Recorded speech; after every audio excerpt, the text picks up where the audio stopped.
new.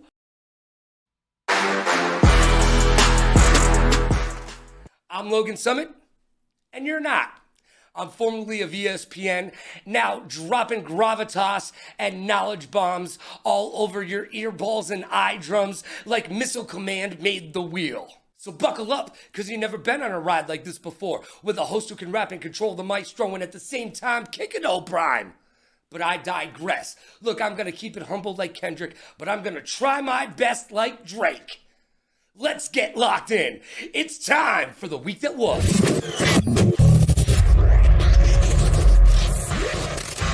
Life moves pretty fast, and if you don't stop and look around, you could miss it. If you've ever needed an excuse to visit Saudi Arabia, this was your weekend. The Esports Awards were held on Saturday in Riyadh, Saudi Arabia, in conjunction with the Esports World Cup. But don't worry, folks, don't worry. They plan on holding another Esports Awards event here stateside in Los Angeles. Not the City of Angels, by the way. Just wanted you to know. They never hold these things in Cleveland or Milwaukee. I wonder why. As I previously mentioned, the Esports World Cup closing ceremonies were on Sunday in Saudi Arabia. Champions were crowned. Shout out to FaZe Atlanta. Stevie Aoki and Kid Cudi were there cutting it up on the ones and twos, the wheels of steel, all that nonsense. I'm sure somebody got a freaking cake in the face. P. Diddy wasn't able to attend. Go figure. And last but not least, Jules LeBron, no relation to James, has dropped the ball. Wait a second, you don't know who Jules is? She is the creator behind the catchphrase, very demure, very mindful. Yeah, that whole thing. By the way, P.S., very demure means being approachable. Yeah, you had to Google it. I know you did. Don't lie. Don't lie. But you would think, well, she is on her way to fame. She's going to be a millionaire, billionaire, trillionaire, right? Remember I said she dropped the ball? Well, she didn't trademark the phrase, and now someone has beat her to the punch. Look, even The Rock has trademarked the phrases SmackDown and jabroni. Jules, what were you thinking? It doesn't matter what you were thinking. But I certainly hope you learned something. Kids, remember, trademark your catchphrases. And now it's time for the champ of the chump.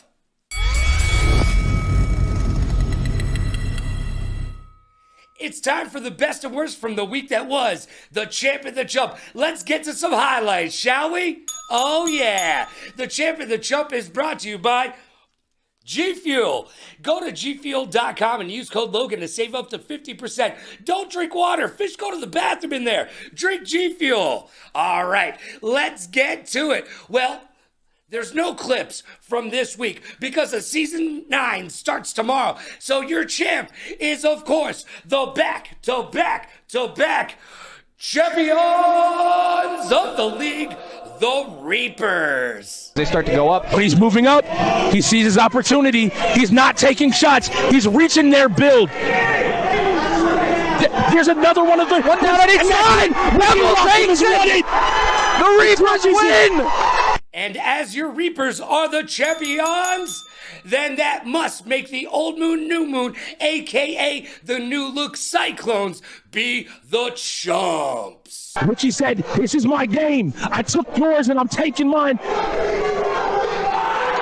he is. The young goat. That's right, Ricky Rock'em Sock'em, a.k.a. Pebbles. Oh, Ricky, you're so fine. You're so fine, you blow my mind. Hey, Ricky, well, what? Hey, Ricky, well, what? Getting it done for the Reapers, bringing it home. And the Reapers, will they be able to four-peat? I don't know, but I'll tell you right now, I'm taking out a trademark on the word four-peat. And that's the champ of the chump. The best and worst from the week that was. Now let's get to issues. Maybe we should talk about this in private. It's time for issues. Brought to you by Newer. Visit Newer.com and use code Logan to save 20% off of all your creator needs and wants. Oh yeah, man. It's pro gear at amateur pricing. I'm using it in this very studio right now. So do yourself a favor. If you're a content creator, get over to newer.com and use code Logan. All right, Issues is where we will discuss news, rumors, trades, and maybe even do a little bit of that trash talking. Today, there's not too much to talk about because season number 9 will start tomorrow. The race for $1 million begins mañana. But some things have happened, so let's dive in, shall we? The UEL has gone international. Oh yeah, baby. They've moved into their new digs and have a brand new arena in Virginia. Oh yeah, it's getting powered up this week. But they also announced brand new hubs in cities like Detroit, LA, Dallas, Raleigh, and then even dropped the big bomb that we've now opened up a hub in Nigeria, Africa. That's right, we are truly international. Can't stop, won't stop. The UEL is growing like a weed in concrete. You'll love to see it. Well, there's only one trade we want to talk about from the offseason. It's the only trade that anyone in the UEL is talking about. The new look, new moon, aka the Cyclones, and the very brand spanking new Blaze. All right, so here's the deal. Have you seen this trade? It's a little crazy. It's a head scratcher. Let's just put it this way. The Cyclones needed players, okay, after they released their entire roster. But they got panicked at the disco and made a ruh-roh mistake. Because from where I'm standing, this was a rash decision from everyone except the Blaze. The Cyclones received silver, but gave up everything but the kitchen sink. Look, silver's an ace at fighting games, but has proven to be a liability everywhere else on the wheel. So to get silver, 50 Cal gave Hollywood their first pick, season 11, their second pick, season 10, and even a fourth pick, season 11 as well. So, they're good with fighters this season, sure. All right, I get that. But there's no foresight in this transaction. We have no idea where we will be in season 10, let alone season 11. That's a long ways away. We could be playing UEL on the moon. Gonna need some fresh Yeezys for that. I'm just saying, this isn't the NFL where the teams in the league are set in their ways. We know where they're going. No. This league has grown exponentially from season 8 to season 9, and here we are at a $1 million prize pool. So 2 seasons away to give up a first-round draft pick? Come on. I will be there at season 11 at the draft. And I will go over to 50 Cal with a wireless microphone in my hand, and I will poke that microphone in his face. And I will say, big day today, 50. Any regrets? And I'm pretty sure there's going to be more regrets than Britney Spears' followers on Instagram. I'm just saying, that trade was bad. Let's move on. Look, there's a rumor floating around the front office that the off-air tension between once teammates and ex-besties, the Cat in Hollywood, is coming to a head. And the league feels like they might have to step in. They're going to get involved one way or the other. And the UEL is looking to have the 2 former teammates go into arbitration with the likes of Dr. Phil. Well, maybe the Philmeister can get these 2 to discuss their feelings and hug it out, but I doubt it. Another issue that I have, the Old Moon turned Cyclones have yet to give the viewers and the league an explanation of why Chicken Tech was made to be baby in the corner and to sit alone like Tory Lanez at prom night at the finals. They were literally picked up just in free agency just to beat the Reapers. That's what they were there for. But they sat on the bench like a troubled child. And we have no explanation for why. Neither Chicken Tech has told us, the team hasn't told us, and the league has asked but haven't gotten the answers. I believe that we deserve answers. At this point, we just don't know. So you know what? Knowing's half the battle, and I'm going to need a little bit of info, please. Need the info. At the end of the day, Chicken Tech for season 10 got in his 87 Stingray and said, I'm on my way. And he landed with Click as their top 1 tier player. So to recap, New Moon, aka the Cyclones, sat a tier 1 player in the finals and lost. Inquiring minds want to know, we deserve an explanation. And now it's time for 5 questions. It's time for the personality portion of the program, and boy, do I love alliteration.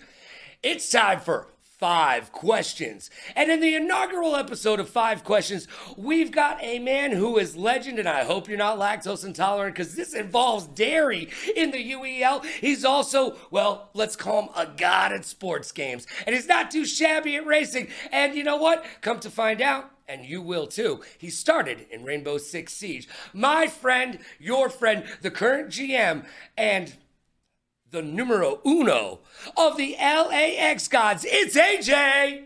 Yo, what's good? How you doing? I am fantastic. How are you, sir? Doing pretty well. All right, are you ready to play 5 questions? I am. I'm so ready. All right, let's get into it. Numero uno. Why did you get into the UEL? It was a Titus actually reached out to a to a college that we were all at, and I got the email from the college, and I looked at it, and me and a couple of my friends were like, yo, let's do it, like kind of as a joke, to be honest. Hold on, were you trolling the UEL to start? No, I was not. Okay. Not really. I didn't know what I was walking into is what it was. Okay, that's what it was. But we were like, oh, a gaming team. I didn't know they had one at where we were, and we joined this whole venue and everything, all the Xboxes and stuff along the wall. We were like, well, what are we doing here? And I really only played Siege at that time, and I was like, I kind of want to just poop on some people in Siege. You know what? I am familiar with the Siege community, and I got to tell you, that pretty much echoes the entire Siege community. They join games just to poop on folks. Yeah. But I was literally only on console at that time. I was kind of I played Siege. I played a little bit of sports games like Madden. But hey, I'm 46. I'm a console player too. Word up to consoles, baby. Yeah, that was me for a long time. But I had to relearn all of them. I had to learn a whole new thing. I like I said, I had no idea what I was walking into, and it kind of just we got our team together. We ended up winning that first tournament we were a part of, only being a month together. And congratulations getting it done. It kind of only skyrocketed from there. So. And now you're a true end gamer. Before you didn't even know what that meant. You're like, hold on. Yeah. There was a movie. I think Harrison Ford was in it. What are we talking about here? Question number 2. It's time for you to teach me something. I need you to teach me how to Dougie. All right? Not literally. I can't dance. I give it a 42. I can't either. I was scared. Yo, I could see your leg twitching, and it wasn't in a good way. You weren't getting stanky leg down there. No. No, I'm nervous, man. Don't put on your tap shoes quite yet, my friend. All right, I need you to teach me something about the UEL. As a neophyte commentator coming on in and being part of this community, what do I need to know? I'll say that there's gonna be a lot of people that you see talk in Discord, talk wherever, even in a post-game interview, whatever it may be. They will say things that they think very highly of themselves of. So they'll say they're very good at certain things, but they never live up to it. I wouldn't say never, but a lot of times these people do not live up to what they say they're good at. We've all done it though. I'll tell you, I've done it. Everybody's done it. They say they're amazing at something. They end up not being something. You'll watch a stream, you'll commentate, whatever, and all that steam kind of just dies out that they blew up for themselves. It fizzles out. So you're telling me that there's a little bit of false advertising here in the gaming universe in the UEL? Yeah. Like I said, it's a lot of times that happens with new people that come in. Like they'll say like, "Oh, I'm this and that." Hold on. I think I know what you mean. Like, I'm Logan Summit, and I'm the greatest commentator in esports history. Yeah, and then we realize you're off. No, I'm just kidding. But yeah, it's like that'll happen a lot. And like, if you're commentating something, you like all you know about them, you haven't seen them play, and all you've heard, just be prepared that you might not see the best gameplay from them. All right, that you expect. All right, I'll keep my eyes open. Question number 3: I drop you on an island. Fortunately for you, there's a console on this island. What's the one game you want to play for the rest of your life? Doesn't have to be on the wheel. It can be any game, but you only can play one for the rest of your life. What is it? It would have to be Minecraft. All right. How old are you? At least you didn't say Roblox. Yeah, I'm 22. So yeah, Minecraft. Okay. So Minecraft. I like endless creativity. I don't have the greatest creativity, but you can do like whatever in that game.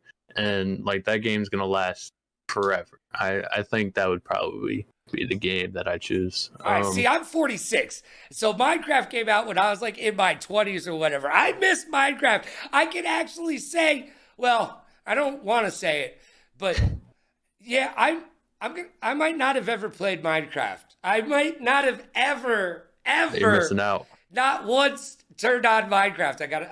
I cannot lie. You're missing out. You're missing out. I don't know what I'm missing out on. It's like, okay, well, I mean, you can build anything. You can explore forever and ever and ever. There's a lot of monsters and stuff you can kill. You can do basically anything that you can create in your mind. You can put into a reality in the game of Minecraft. And you know what? That does make it want to live on forever. So I totally get that answer. Minecraft, if you can think it, you can put it into play in Minecraft in some way, yeah, right? If I'm on that island, I can recreate the island. Oh, maybe you could make a bigger island. The only problem is you can't get any water from Minecraft. Yeah. So you might die on that island, but it's gonna be a good it's gonna be a good 2 weeks of gaming, bro. Yeah, the 2-week Minecraft phase. Yep. Number 4, I need you to take out the mirror. Let's take out the mirror. This is gonna be one of the hardest questions anybody's gonna ask you all day long. Look in that mirror, give yourself a nice hard look in the face, and tell me what's one thing that you can improve on. In life or like in the league? You know what? Give me both. Okay. I say in life, laziness. That's definitely something like more. I need to be more determined to do things. Don't be lethargic, kids. Yeah, I definitely need to work on that. But I started off today. I made my bed for this this blanket here, but I made my bed a little bit. Look at you, you're a grown man today and everything. Props to you. Yeah. In the league, I mean, the same thing for the league, really. I just gotta be more determined to learn certain things and kind of just put more time into things that need to be filled, like different holes that need to be filled for the team. I got to be more determined to cover that. You know what I mean? Well, you know what's funny is when I ask this question to most people who are on teams, the number one answer, bar none, is always communication. Yeah, that's also something I need to work on as well. I came from a really good team that was really good at communication, and I feel like I did pretty good there, and I learned a lot from them. And now it's my time. I really gotta take what I learned, take whatever from them, and implement it, and be like the main communication person. Well, yeah, whatever it is. It's AJ's time to shine, and you're the GM. Yeah. So the communicative aspect of your job, not just as a player, as the tier 1, but because you got to be a leader in that aspect as well. Yeah. But you are the leader on the team, whether you like it or not, in a bunch of ways. So it's up to you to set those guidelines and let the rest of the team know, hey, this is how we play. Yep. It's definitely going to be a learning curve. It's going to be some obstacles to go through, but it's going to be fun. It's all part of the process. It is part of the process of going from a gamer to a pro and from a pro to an end gamer, because there is a difference between a pro gamer and an end gamer. And if you know, now you know. All right. Yeah. Question number 5. This is where we get serious. This is going to get serious, man. I need you to, serious face. Drake or Kendrick? Listen. I see See that. this vinyl right here? I see some vinyl over there. Is that Kendrick Lamar? That is Kendrick Lamar. All right, so you're going to pick I Kendrick? go with Drake, though. Oh, what? Hold on. You flipped it up and around. You came to get down, so get out your seat and jump around. Listen, no. You're like crisscross over there. I like them both, to be honest. Okay. But like a personal choice, I definitely have to go with Drake, due to his versatility. Probably. Listen, the whole beef thing, I don't care about. I really do not care about the beef. I really don't. I know like they probably sat there and they made tons of money off of it. Yeah, let's be honest, AJ. Yeah, that wasn't a beef between them. That was a beef between two publicists at happy hour at a bar. Okay, that's all that was. Yep. It got them a lot of money, so I don't think they care about the beef either. But like personal preference, I definitely have to go with Drake. If I go on my Spotify, I don't have many playlists. I go off like albums and stuff, whatever I'm feeling for the day. A lot of them are Drake ones that are downloaded. He ran the 2010s. I mean, we can talk. I mean, he's in the GOAT conversation, to be honest. But let me step back for a second. That's a strong statement, my friend. But that's for a different day. Yeah. But Kendrick is also very good. He has some really good songs. Drake, you said he's more versatile, right? He can sing, he can dance, he can act. He's Canadian. Yeah. I mean, you saw him in Degrassi. I mean, that's top class acting right there. But but yeah, he can sing and rap as well. Like he's very versatile, and he's very good at both of those things. And hopefully the UEL world will be yours. And the X Gods world as well this season number 9 coming up tomorrow. Yo, $1 million on the line, AJ. Woo! Are you excited for season 9? Oh yeah, I'm pretty excited. All right. Well, it's gonna be fun. It's gonna be fun. I had fun. I hope you had fun. And hey, you at home, pat yourself on the back for being there, because I know you had a good time. AJ, thanks for being the first guest on 5 Questions. Great luck this season, and I'll be looking out for you this week. You play this week. You got a game. And guess what? Guess what? I may have taken you in my predictions. Let's go. I'm just saying, I may have. It's a smart choice. You know what? I am SMRT. Now it's time for the blame game.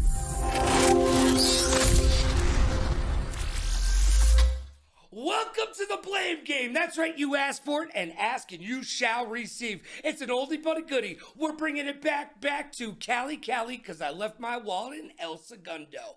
So it is the first recreation of the old segment that you still know and love. It's called the blame game. And my very first guest, you know him, you love him. He's a back-to-back champion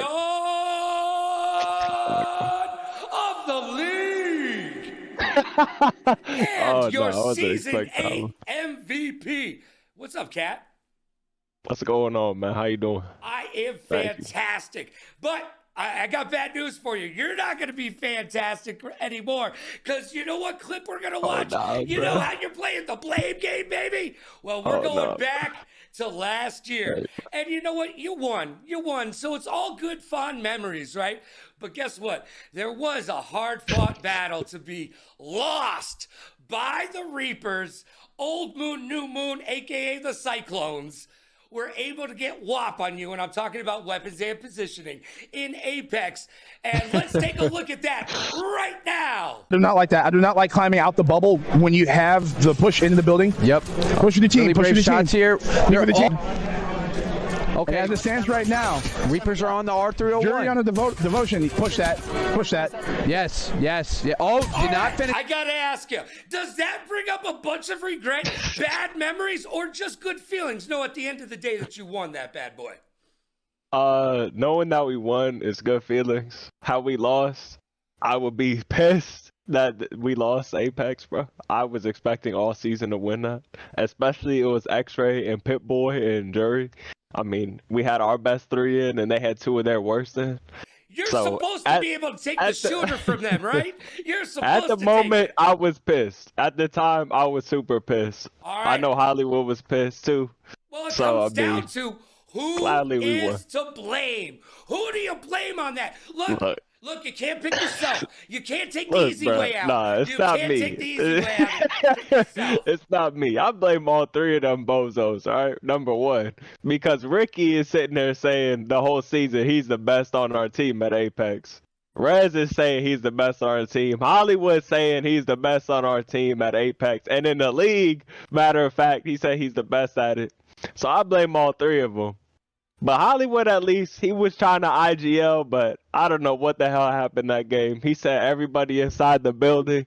Next thing you know, we lost the game, bro. Oh, So man. I It's I gotta play. so you're blaming all 3 of them, but Oh, you're man. saying, you know what? At the end of the day, ex-teammate, ex-friend, Hey, man. now GM of the Blaze. Hey, man. Yo, Nah. it's Hollywood. In big. It's all 3 of them, man. right, It's all 3 of them, All but 3 of them are to blame. Well, Hollywood be screaming at me, so I gotta scream at him, man. So All right. Well, good luck this season. Let's see if you can get to win number 4. Thank you for joining me. Oh, yeah. It We're is coming for the it, bro. number 1, your tier We're coming 1 for it, player baby. from the Reapers, baby. It's the Cat. sir. And now it's time for my hot take.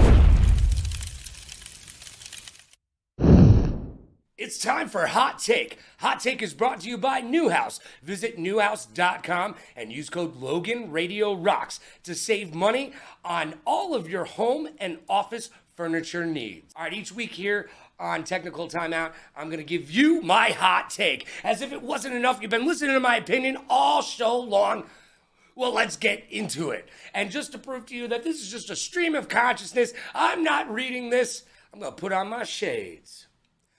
This week on Hot Take, we're going to talk about international esports, and more specifically, Saudi Arabia. Yeah, look, we're not going to have a political discussion. That is for another show at another time and another host. But let's talk about it, okay? Saudi Arabia recently bought their own CDL team. Used to be the Paris Legion, then became the Vegas Legion, and now they are the Vegas Falcons. What did they do to that team? They gutted it, yeah! They got rid of it and they put all Saudi national players on it.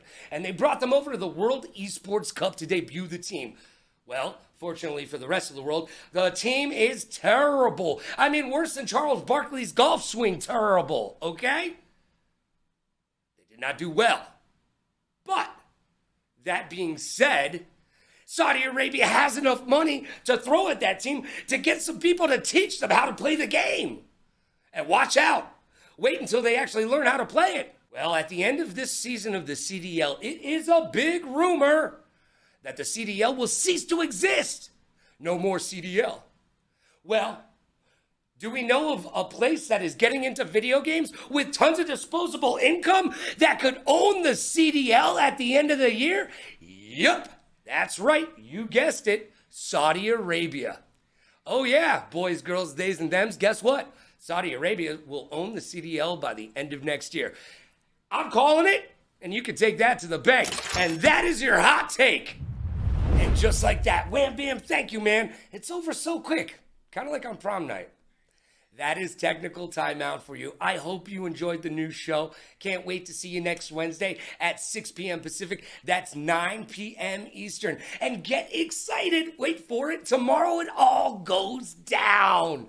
The UEL Ultimate Endgamers League Season 9 begins. We're playing for $1 million. Who will be victorious and who will be using their tears to salt their fiery Cheetos while they ask their mamas, where did it all go wrong? Well, we'll find out starting tomorrow. I'll be with you all season long with Technical Timeout on Wednesdays, and then with you with the broadcast Thursday, Friday, Saturday, Sunday. Ho, ho, ho, ho. You're excited. I'm excited. Like Bob Costa said, feel these nipples. It's gonna get turned up to 11. Yo, Be good to yourself and be kind to others. Pay it forward, play it forward. Rock like a party star, party like a rock star. Smile strong, laugh loud. Last but not least, please like, follow, and subscribe so you'll know what I will be up to. I'd like to thank Titus, I'd like to thank Click, and I'd like to thank Polo. Couldn't be done without you. And yeah, you know what? You at home, pat yourself on the back. You did good work today. We'll see you tomorrow for the beginning of season 9. This was Technical Timeout with yours truly, Logan Summit.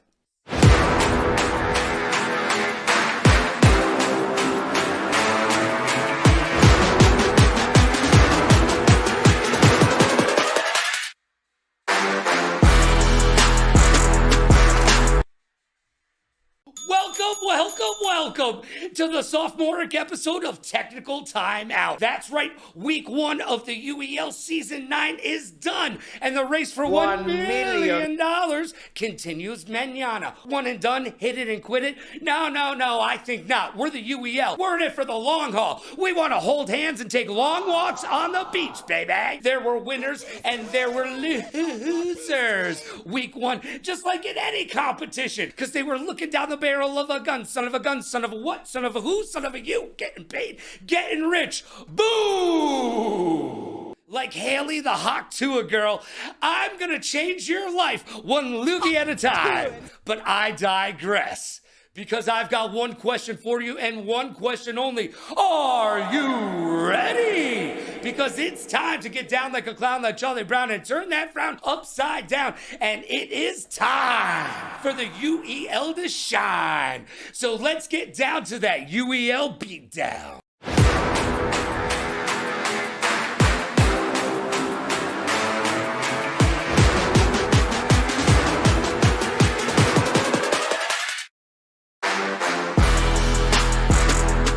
Logan Summit, and contrary to popular belief, I am not the one who brought the potato salad with the raisins in it to the barbecue. I did not do that, I swear. Let's get locked in.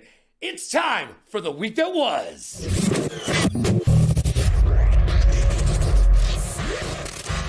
And now it's time for the week that was. Life moves pretty fast. If you don't stop and look around, you could miss it. The ESL has banned SnapTap from Pro Tour events. Both Razer and Wooding have released keyboards with a SnapTap feature. Sounds dirty, doesn't it? Yeah, a little bit. SnapTap essentially grants the user cheat-like abilities when counter-strafing in FPS games like CSGO and Valorant. So, UEL players, get out there and grab your SnapTap keyboard before the Kenny powers that be here at the UEL ban it. Hey, close that Amazon app. You cheater. I was just joking. Caught you. As we mentioned in the last episode, the Esports World Cup threw down recently, but so did the Valorant World Championships. Don't you want to know who took the esports cake and was crowned the prom queen by the viewers? I thought you would. Let's break down some numbers. While the EWC toted 19 games played, only 4 of those games had a peak viewership over 500,000, while 14 of those games only maxed out at 100K. Boo-hoo-hoo. While the New Kids on the Block, no relation, had a peak viewership of over 1.4 million viewers.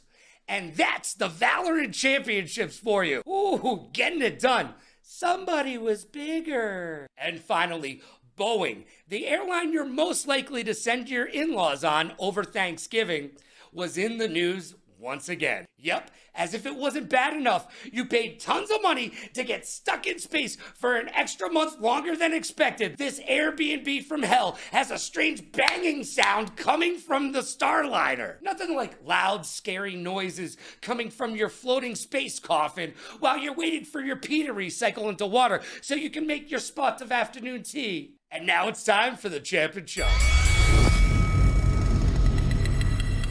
And now it's time for the best and the worst from the week that was. The Champ and the Chump. That's right, give me some of those highlights. The Champ and the Chump is brought to you by G Fuel. Don't drink water. Fish basically use it as their public bathroom. Drink G Fuel. Go to gfuel.com right now and use code Logan. Save yourself tons and tons of cash. The champ this week is none other than Nexus from the X Gods, beating out the fighting game GOAT Chris G, and then going on to finish off Kenna to secure the first win of the first game of their very first match of season 9. That set a tone that said something like, "You can't come in here until you do the truffle shuffle, Shoguns." I heard it out. Oh, he just said it's done. He's swinging. He's looking for it. Oh, parried again. He's going to say, another He's out of parry. stamina. He's out of stamina. He's going to do it. He's going to do it. Oh, The Shogun have fallen. And that just proves to you, on any given day, you could die by the blade. And now it's time for the chump. Sad face. The chump goes to the Ghost. Boo. That's right. The Ghost allowed rookie sensation from the Reapers, Midnight, to sweep them in a Street Fighter 6 bonanza. That was just sweet. Midnight with a rookie sweep. With a rookie sweep. The Ghosts were ghastly in their first outing, allowing the rookie to take them for a walk and then hand them a broom and tell them, "Clean up after yourself, why don't you?" However, that made up for Midnight shutting his game off in the middle of a match during Need for Speed. That was very chumpy, young man. And that was the champ and the chump. Now it's time to discuss our feelings. We've got issues. Maybe we should talk about this in private. It's time for Issues. And Issues is brought to you by Newer. Visit Newer.com, use code Logan to save tons of money on all of your creator needs. Ask my grandmother. She's a content creator, a DJ, a professional COD player, and of course, a graphic designer. She goes to Newer.com, uses code Logan, and saves 20% on all her pro gear at amateur pricing. Visit Newer.com today. There were no trades to discuss this week, so what do you say we go straight Larry Bird and talk some trash? We had caster call-outs this week. Week number 1, and already it's getting down and dirty. Lockdown says DZ should bench himself and just coach. Maybe the Shoguns pick up Sparrow to fill that gap. Is it time for a complete overhaul after just week 1? Lockdown thinks so. What do you think? The Third Hat Crew called out Billy the Goat regarding the new StarCraft 2 setup and gameplay. The very next day, Billy said, "I came to win, battle me, that's a sin," and showed exactly why he is the GOAT and the UEL's top StarCrafter. I have a major issue with clock management, timeouts, and setups. For the love of God, the Ghost, Shoguns, X-Gods, and Cyclones all had issues with the administrative side of gaming, most notably the Cyclones, who were wishing that they were sponsored by DeLorean so they could go back in time. Look, it was so bad that Bill Belichick had a stroke. That's how bad your time management is. You should send him a get well card. It is time to practice the setups, kids, and coaches, do better. Please, let's move on. Havoc went 9-0 and is the only undefeated UEL player. But flip that script, and the Shoguns' Kara Kazik went 0-9. Oh, the UEL has more ups and downs than Oprah's waistline, and it's just week 1. I have a question that begs an answer. Are the Reapers taking a cue from their fearless leader, the Cat? As it's well known around the league, the Cat and Hollywood are having issues. But in the Cat's absence, Ricky Rock'em Sock'em Robot took to the mic to do a little trash talking with Hollywood right in the room. Yeah, run it back. You're gonna like that. 0 F's given by Ricky. But what does that say between the relationship of the Reapers and the Blade? They could have been sister teams, but there are no sister teams in the UEL. There is only one winner for $1 million. No friends, just frenemies and enemies. The Reapers are looking to take that 4-peat though, and they looked darn good without the Cat, without Hollywood, and they handed out a Beetlejuice beat down to the Ghost. Cutters, Quarty, Ricky, Midnight, all showed up and showed out. I don't know, but I'll tell you this. I am about to trademark the word four-peat. Mark my words. Or buy my words. I don't know how trademarking works. And lastly, I have a question. Did the Cyclones play bad or did the bots not play well? Good question, right? I think it's a little bit of both. But I am darn sure Billy will put his thinking cap on and come up with some strats, whereas the Cyclones need to do a deep dive before they can come up for air. It's going to be a little hard-fought battle for you if you keep your clock management and wasting timeouts and losing games by forfeiting. You can do better. Cyclones, do better. Now it's time to see if I go 4-0. Let's get out the Magic 8 Ball. It's time for predictions.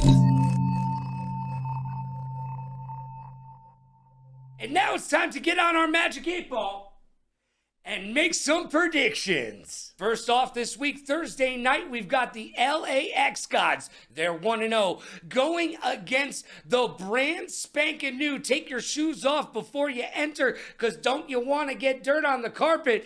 Blaze. Oh, the LAX Gods looked very good the other day. AJ showing up, Havoc was there, and even the young gun, Sin, contributed to the party. Whereas even though the Blaze have one of the top 2 players in the entire league, Hollywood behind the wheel, they've got their work cut out for them. They're not proven. I want to see if they've got the chemistry to make it work. Until then, I'm taking the X-Gods, and so should you. Next up, we've got the back-to-back-to-back champions of the league, and they're 1-0 in Season 9, going up against the 0-0 Wolves.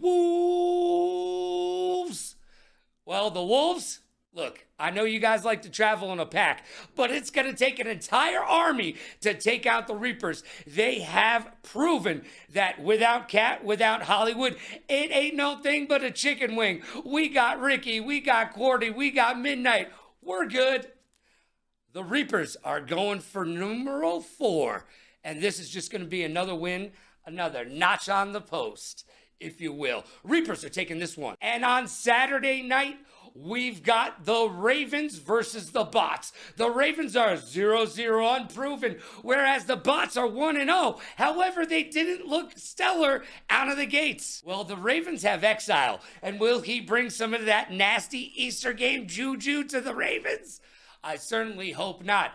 And so does Edgar Allan Poe, because he's written some sad, sad stories. Will this season be a happy one or another sad one? Well, the Bots are in their way, and if I know anything about the GOAT, he is not going to let the Bots sit on their laurels. No, he's going to put the brain to work. I can hear the hamster wheel turning. The Bots are going to take this. They'll make the adjustments that they need to, and they'll come out on top, because Billy the Goat said so. And my match of the week, the Sunday matchup, sees the 0-0 unproven Click versus the 1-0 Bandits. Well, hopefully we won't have a hangover from Chicken Tech from the finals, where he was made to be a wolf pack of one. Hopefully they've gotten over that whole fiasco, and they're ready to get back to their winning ways. Now the Bandits, they won. They're 1-0. But they played the Paladins. And the Paladins, they were in a different place on a different playground playing a different game the other day. So the Bandits, I don't know. They showed that they can get a win, but not against a very good team. Whereas I think the Click's got this. So I'm taking the Click. And those are my predictions. Let's find out. Hey, Magic 8 Ball, how'd I do this week? You may rely on it. I don't know what that means. Better than no. Look, I've got questions, and hopefully you've got answers. It's time for 5 questions. And on this edition of Technical Timeout, I am graced and blessed to be in the presence of one of the GOATs of the UEL. I'm going to go, without a doubt, top 3, but we'll discuss that in just a little bit. I've got the GM, the owner, and the Tier 1 player of the Blaze. It's Hollywood, baby. Hello. Thank you for the opportunity to be on the show with the GOAT commentator that we have in the league, Logan Summit. I'm excited to be on Technical Timeout. and I'm excited to see what you got for me today. All right, yo, let's start it off with a hard one, man. We got to turn the mirror on you. Look, you have had a lot of professional ups from where I'm standing, but I need you to tell us all about your biggest professional disappointment. Is this regarding UEL or UEL? Okay, yeah. I'd probably say, we were never perfect. We were never a perfect team like Karma was in the past seasons, or Eclipse, or New Moon. All three of those were the same team. So we were never as perfect as them. So we would lose a game or two in the regular season, which was pretty disappointing. But we'd always come back and win in the finals. All right, but so I would say you want to be the Dolphins, baby. You want to go undefeated season, right? 100%. Yeah, like I was very disappointed my first game ever coming into season 5, and we actually versed Karma, aka Eclipse, aka New Moon, my first game. And coming into that game, I knew that we were better than them, but I knew that we couldn't prove it yet until we had more practice as a team. So I was very disappointed when we lost. Well, the great John Wooden said, perfect practice makes perfect. So hopefully the Blaze can be that perfect season for you. Let's move on. Question number 2. All right, I met her just the other day. Her real name's Haley, and I feel like you follow her on social media. Do you follow the Hawk Tour girl?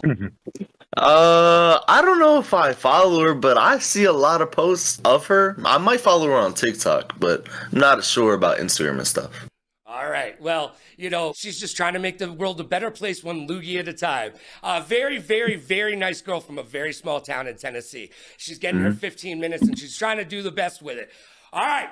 Number 3. This one's going to hit you hard where it counts, okay? Can you really win the UEL championship this season in the inaugural season with the Blaze? Can you do it? I think as long as we put in the work that we have been putting in, as long as we consistently get better every week, I think we can. I think I have some of the best rookies in the whole draft, and we have the perfect organization of team where we have a fighting game player, a sports game player, and everybody plays the team games. So I think with how our roster is rounded out, I think as long as we continue to get better, I think we can beat them. Anybody. That's right. Napkin for MVP, right? I heard that come out of your mouth on Inside the Wheel. And hey, also said on Inside the Wheel, I'm looking for you to be the MVP, because if you can get the Blaze to the playoffs or beyond, I say you have ran up that hill full steam, baby, and you've done your job as a GM, an owner, a coach, and a tier 1, because it's all in your hands as far as I can see it. You're in control of this ship, and I can't wait to see how Season 9 goes for you. Moving right along. Now we're going to get into an interesting conversation. This is different because it definitely changes from generation to generation. I got to ask, is it LeBron or Michael Jordan? MJ or LeBron, baby? Hey, I'm going LeBron. I like MJ a lot. I think he's the GOAT, but he's the GOAT before the GOAT came in. As soon as when LeBron came in, and the longevity and all the records he has broken, I don't care how long he's been in the league, longer than Jordan. I don't care about the finals records. He is the best NBA player ever. Oh my gosh. All right, LeBron. Look, I'm an MJ guy, but that's because I am old. I am so old. Look, I have to just for men this more than you'd like to admit to. And the last question of 5 questions, the 5th question. Let's get real for a second, brother. Titus gives me a UEL team. And by the way, that team would be called the Summits.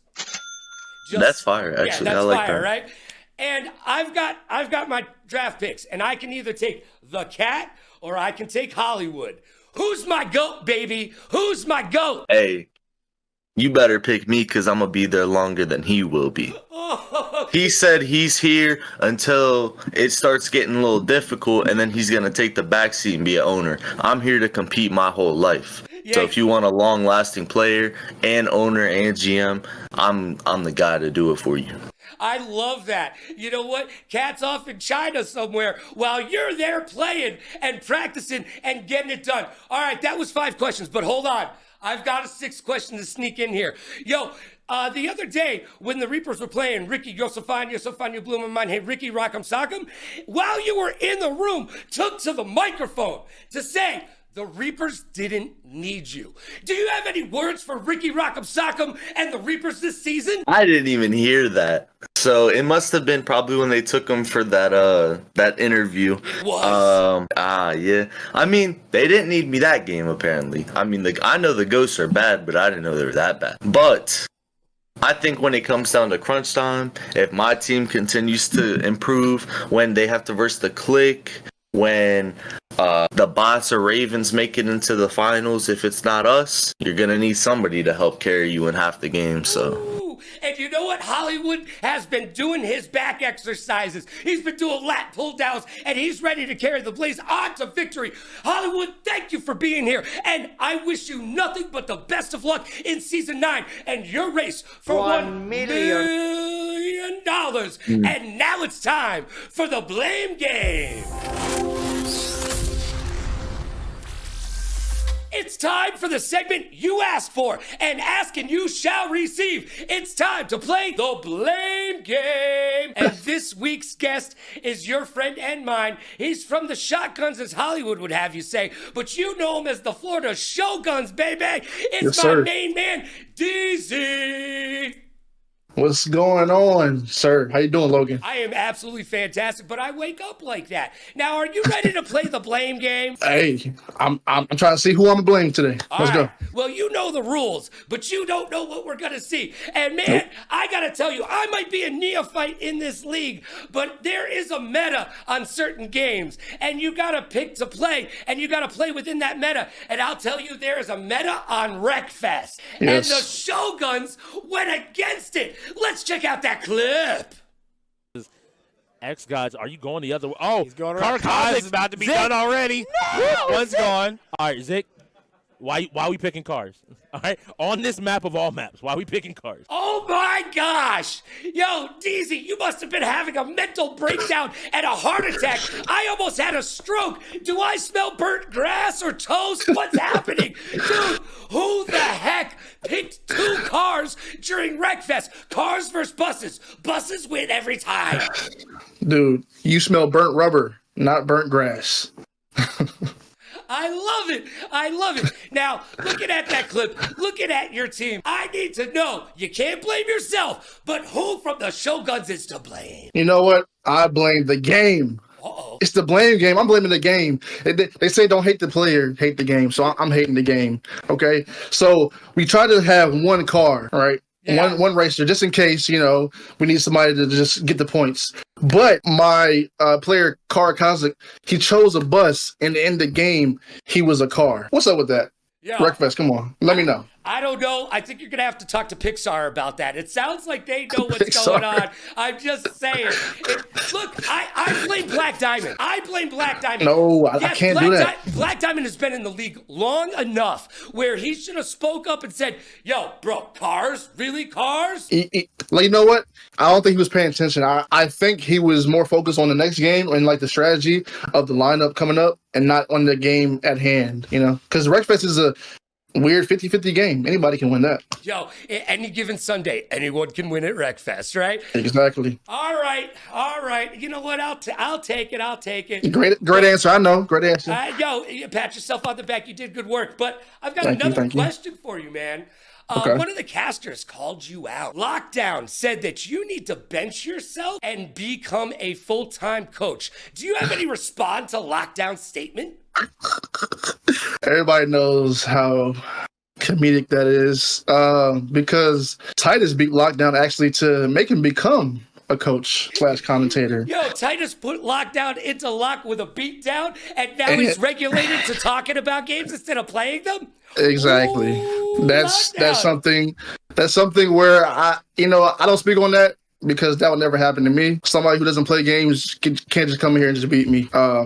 But it happened to Lockdown, so he should talk about that. Hey, I said it last Not week. about me. I said it last week, and I'm going to say it again. There is a difference between a pro gamer and an end gamer. And if Exactly. you know, now you know. And now it's time for my hot take. And now it's time for my hot take. As if it wasn't bad enough, you've had to listen to my opinion all show long. I got one more for you. And Hot Take is brought to you by Newhouse. Visit newhouse.com today. Use code LoganRadioRocks. You'll save tons of money on couches, love seats, office chairs. Don't buy gaming chairs. They suck. Trust me, your butt will thank you. Go to newhouse.com right now and get that furniture that you've always wanted. Use code LoganRadioRocks. Each week on Hot Take, I'm going to give you my opinion on something that's bothering me. And to prove to you that it's just a stream of consciousness, I'm going to throw on my shade. Now, originally, I wanted to talk to you about this girl who called me old the other day, but that will have to wait for another week. She might not be wrong, but we will get into that. Because this week, I am upset that the tier 1s did not show up. Well, some of you did, but some of you did not. LA, Chris G, and Spicy, where were you? All together, they got 8 wins, whereas Jury, AJ, and Billy all averaged about 8 wins each. Those are the tier 1s getting it done. The other tier 1s just didn't show up. But good news, it's week 1. You still have room to improve. And I know, Chris G, I know you have forgotten more about fighting games than I will ever know about all of video games combined. But you're not a tier 1. Well, not this week. And tier 1s must be confident and competent on all 33 games on the wheel. It's not enough to just be good at your game. That's not enough. How do you expect to be the leader of your team if you don't put the time in on Lumina Rush? Put the time in. And by the way, just so you know, tier 1s, you're expected to win your games. And that goes for the rest of the tiers. You're getting paid to play. Guess what? You're expected to win your games. It's that simple. So tier 1s, it's time to do your due diligence. Sit down. Get familiar with all 33 games on the wheel and become a leader, because that's why you hold the bag. And that's my hot take. And just like that, it's over. Time flies when you're having fun. You've been listening to me talk trash all show long. Now it's your turn. Tell me what you think in the chat. Am I crazy? Am I dead on right? Or am I just plain wrong? I want to hear from you. And remember, the race for $1 million continues mañana. And all week long, Thursday through Sunday, I will be there with you, making a special cameo on the broadcast stage. Ooh, yeah, get excited. We're gonna turn it up to 11, so be there all week long. Thursday, Friday, Saturday, Sunday, we got you covered. We've got your hot video game action all weekend long. So buckle up. It's gonna be a bumpy ride. So be good to yourself and be kind to others. Pay it forward, play it forward. Rock like a party star, party like a rock star. Smile strong, laugh loud, and last but not least, please like, follow, and subscribe. This has been episode 2 of Technical Timeout on the Ultimate Endgamers League channel. I'm Logan Summit. We'll see you next time.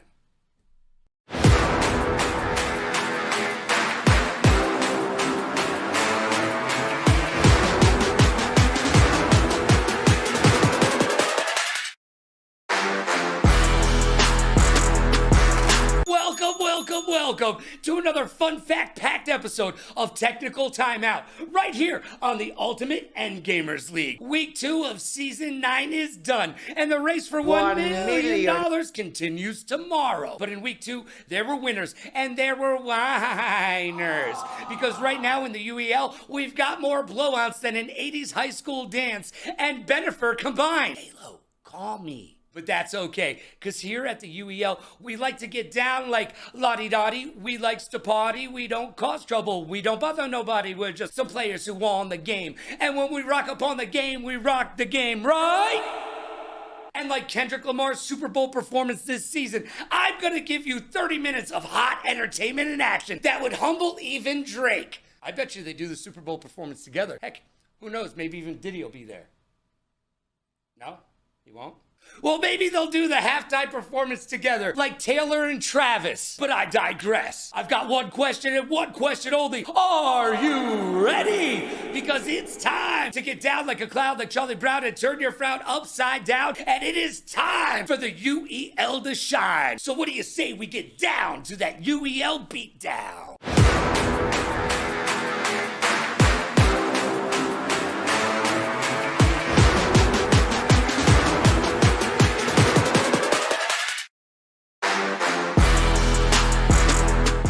Ready to turn it up to 11? Oh, good, because that's how high it goes. I'm Logan Summit, and look, I eat pizza with a knife and a fork. Don't hate me because I'm beautiful. Let's get locked in. It's time for the week that was.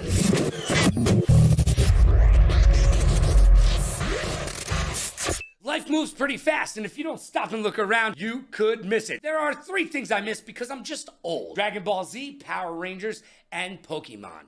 While the latter, Pokemon, is the world's most valuable media franchise, it is also an unspoken esport. Yep, that's right. Did you know you can compete in Scarlet and Violet, Pokemon Unite, and even Pokemon Go? Let's Pokemon Go make some dough! As the Olympics showed us, any video game, even a mobile app, can become an esport. Imagine winning the gold medal in Pokemon. Now imagine having to explain that to your in-laws over Thanksgiving dinner. Nah, I'm good. But guess who's back? Once again.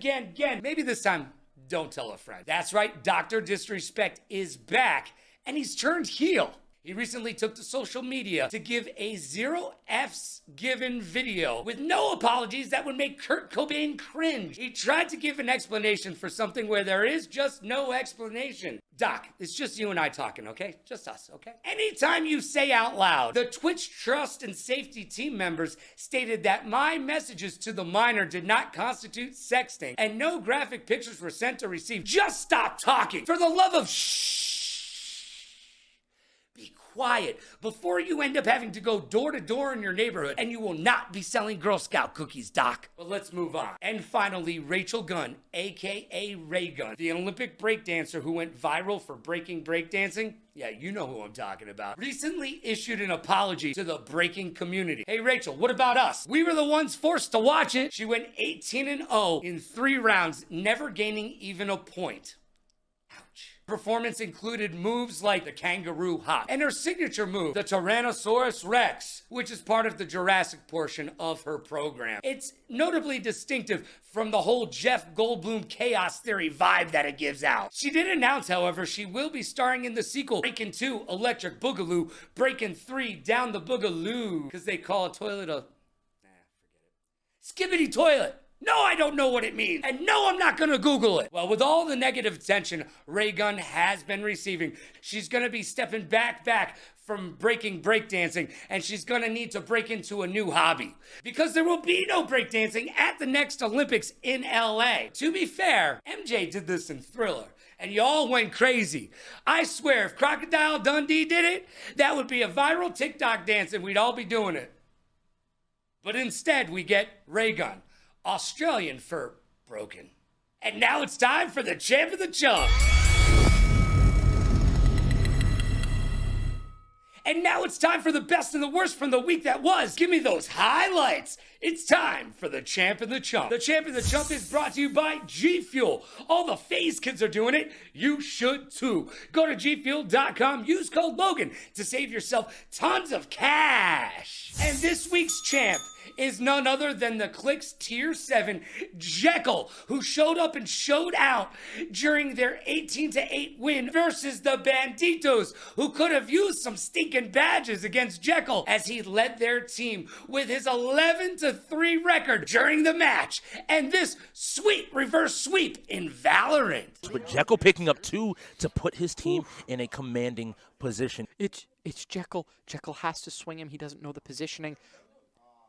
It's going to be a teleport in. Is he going to land the shot? He's unable to land a shot. Let's go! Jekyll finally and taps his head. That is Jekyll. I need you to understand. As someone that has played with Jekyll, Jekyll has been in that moment before. And now it's time for the chump. Oh, sad face. This week's chump is Boar. Yes, you, Boar. He got stuck behind a box in Final Stand Ragnarok. And this was more tragic than LeBron James' hairline. Hi, I'm bored. I'm stuck in a box. I'm in behind a box. I can't get out. I can't help my team. I'm in a box. That's insane. He's actually stuck behind this box. He's not going to be able to contribute to his team anymore if he can't get out of this position. He may have tried to look at him laughing. He may have tried to jump down from that little ledge that we see up above. Whew, that was tragic. And now, let's talk in private. I've got some issues. And Issues is brought to you by Newer. Are you a content creator? I knew you were. Visit Newer.com, use code Logan to save an additional 20% off all your pro gear at amateur pricing. That's right, an additional 20% off. Visit Newer.com, use code Logan. You'll thank me in the morning. And let's get down and dirty like Jake Paul and Mike Tyson talking trash before their fight. We've got some call-outs. Dictator Chicken said that they would go Bong Cloud on Saturday Trust. Don't know what that means.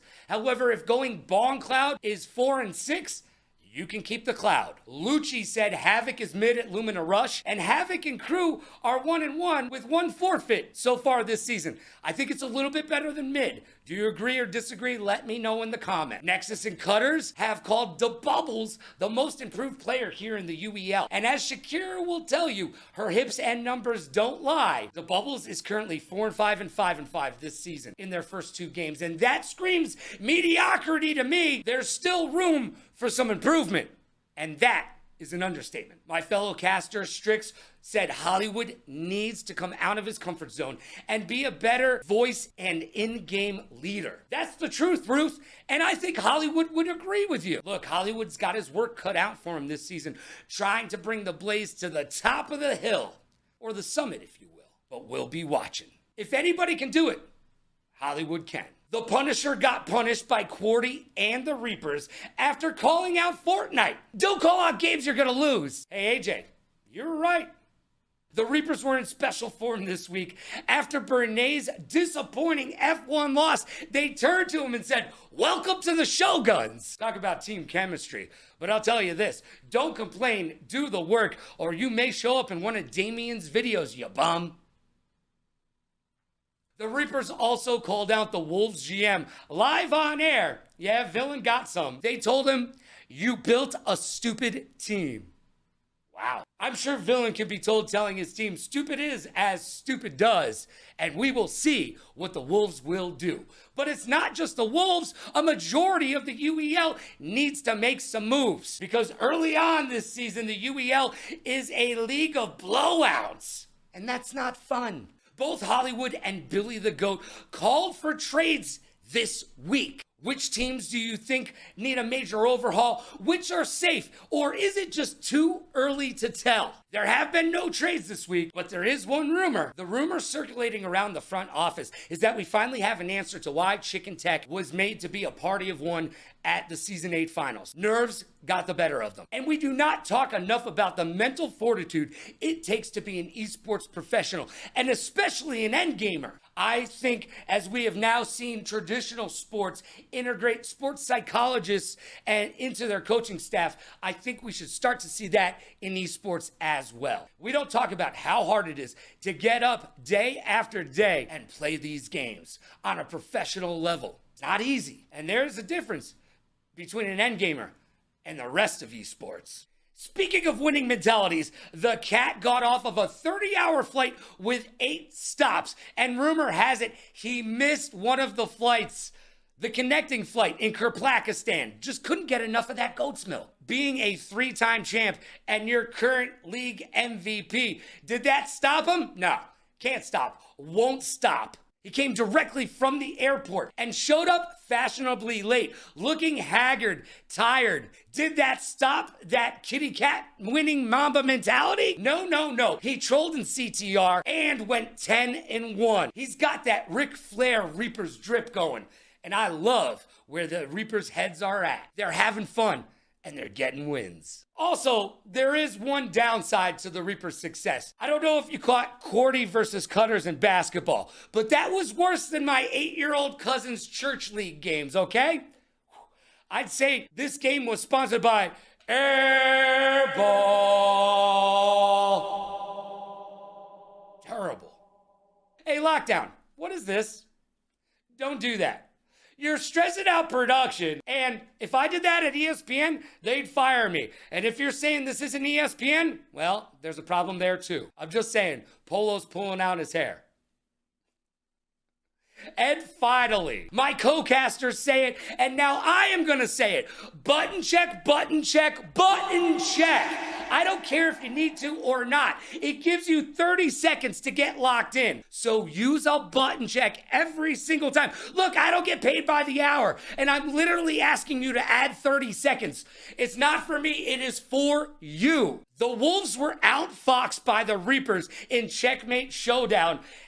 And they lost like 2 fighters because neither of them bothered to just say button check. 2 simple words. Button check. 2 vowels. Very simple is all I'm saying. And it gives you 30 seconds to do what you need to do. Sit down. I think we would have learned from the Paladins in week 1.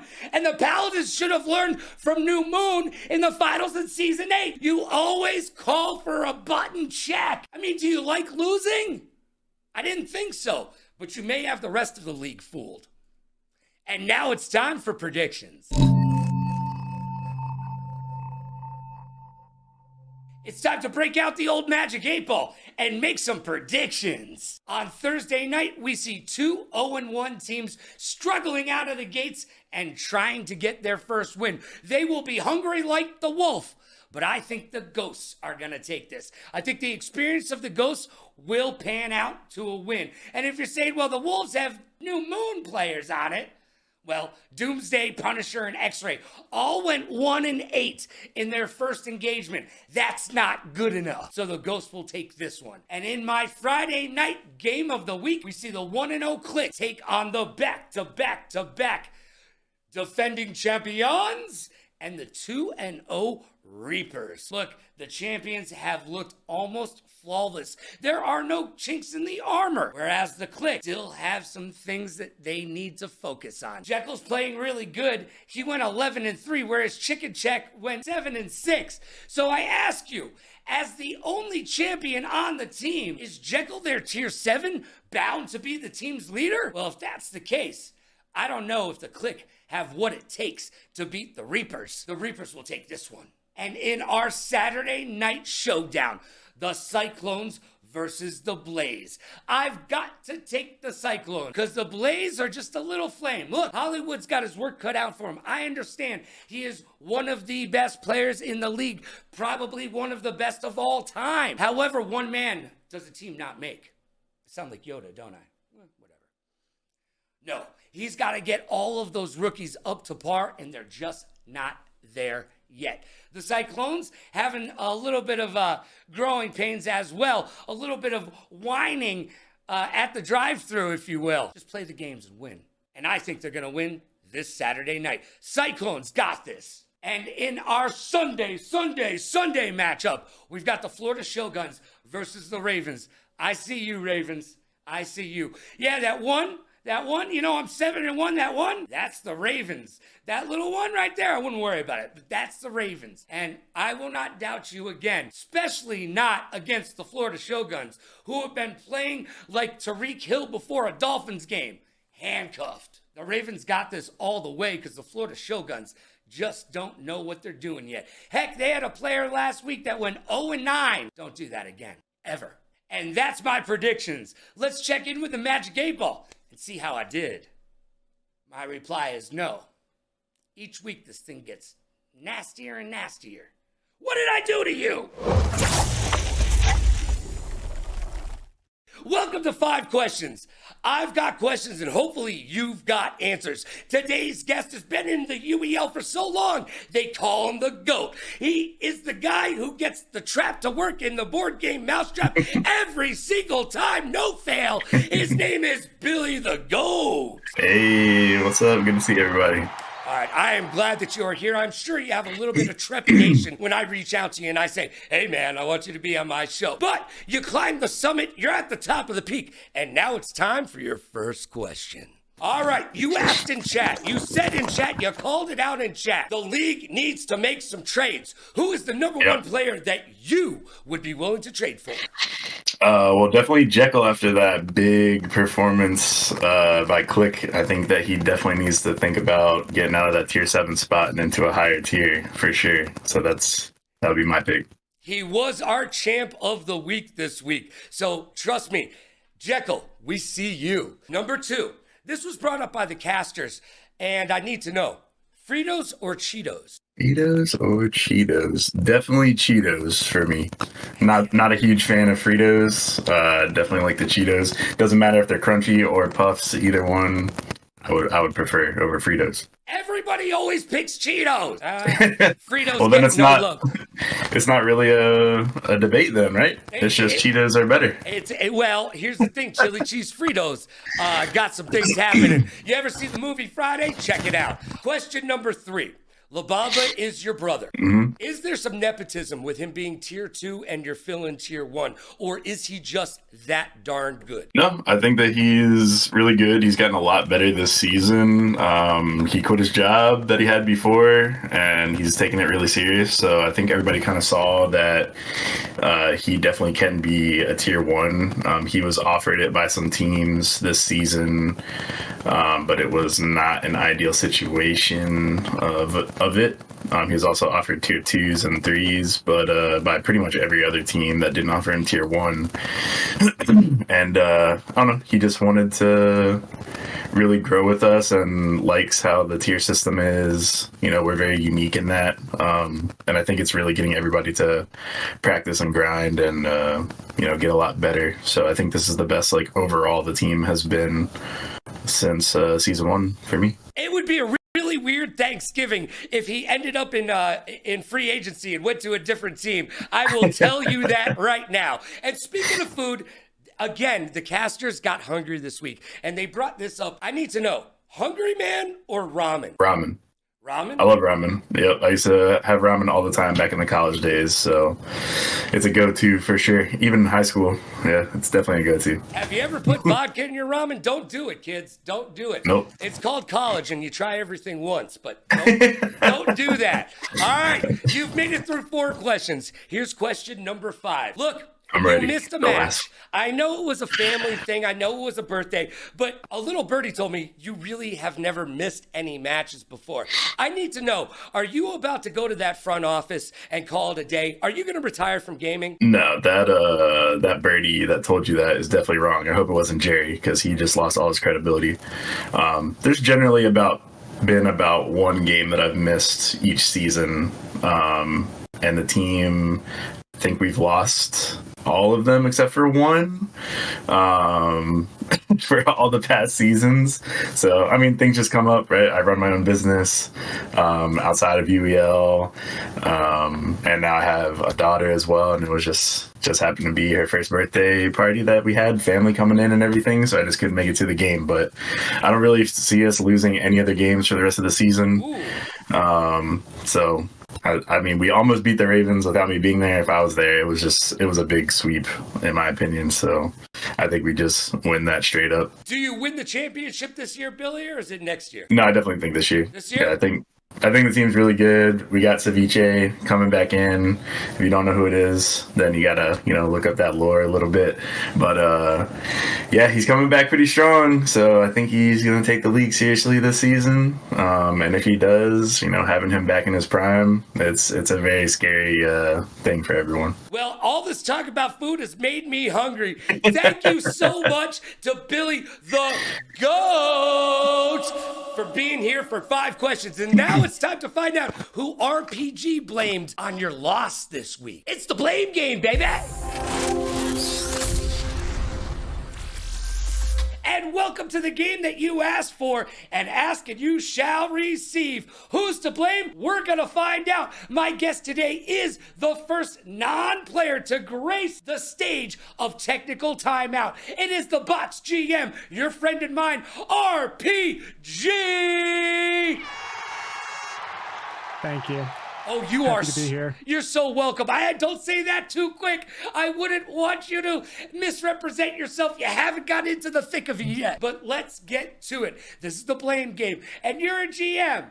So Let's put you to the test right now. The last game, I was told by Billy the GOAT that it was without a doubt a W for you. Well, then I woke up in the morning and Billy said, boo-hoo-hoo, I won't be there. And you know what? It was a big L in the loss column for the bots. And I need to know, who is to blame? Show me that clip. Available on Koza, and he Oh. wakes up with it. He has to block high. Oh! You have to block high. I was just talking about that hitbox, and Koza takes out Mordecai. The rookies take it for the Ravens. 26 seconds remain. Let's see. Bubbles drops back, rolls left, pushes up the field, stops and throws. Oh, and that. That's the one they were looking for. Big Red right now. He's just trying to play defensively, putting out a few shots. That left an opening for Herb, and Herb is going to finish off with that one opening that he found. And with that right there, the bots' chances of winning this game is officially over with. Ouch! Oh man, I know that hurts. It's gotta grab your heartstrings and just pull on them. All right, you're the GM. So, some might say, if Billy the GOAT, the tier 1, the owner is not in the house, it's your job to be the leader. But you know what? Whose job really is it? Who's to blame for that loss? I mean, you can ask anyone on my team. Accountability is always my biggest thing, and that blame's all on me. It is my responsibility as GM and as a coach to have my guys prepared for any and all situations.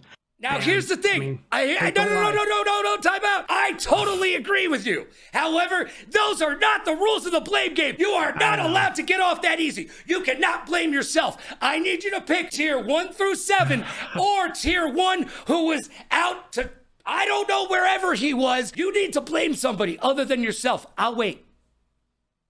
If it's blaming someone other than me, then it's 100% on Billy. Yeah. He had the schedule. He knows the commitments. Yes, it might have been a family thing, and granted, his spouse might not be too happy with me if this ever gets around to her ears. Sleeping on but the couch. Family aside, team comes first. We're professionals. You need to do your thing. And he needed to be there. So no blame to the tier 1 of that day. Billy's brother Labamba going 5-6, whereas KIC went 6-4. You can do that straight comparison 1-to-1, but Labamba crushed it and clutched up DBZ. He absolutely smashed it in Overwatch. He did what he was supposed to do out there. All right. If our team was full, it would not have been a question. Our team was not full, and you want the blame, who was not there. Billy the GOAT. And you know what? We just heard from him.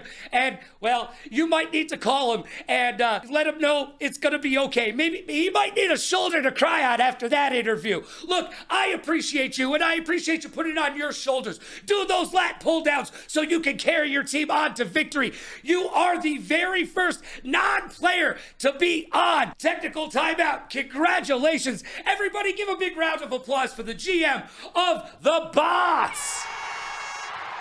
And now it's time for my hot take. Thanks, RPG. Not a problem. Hot Take is brought to you by Newhouse. Visit newhouse.com and get the furniture your butt has been asking for. Gaming chairs suck. Office chairs, awesome.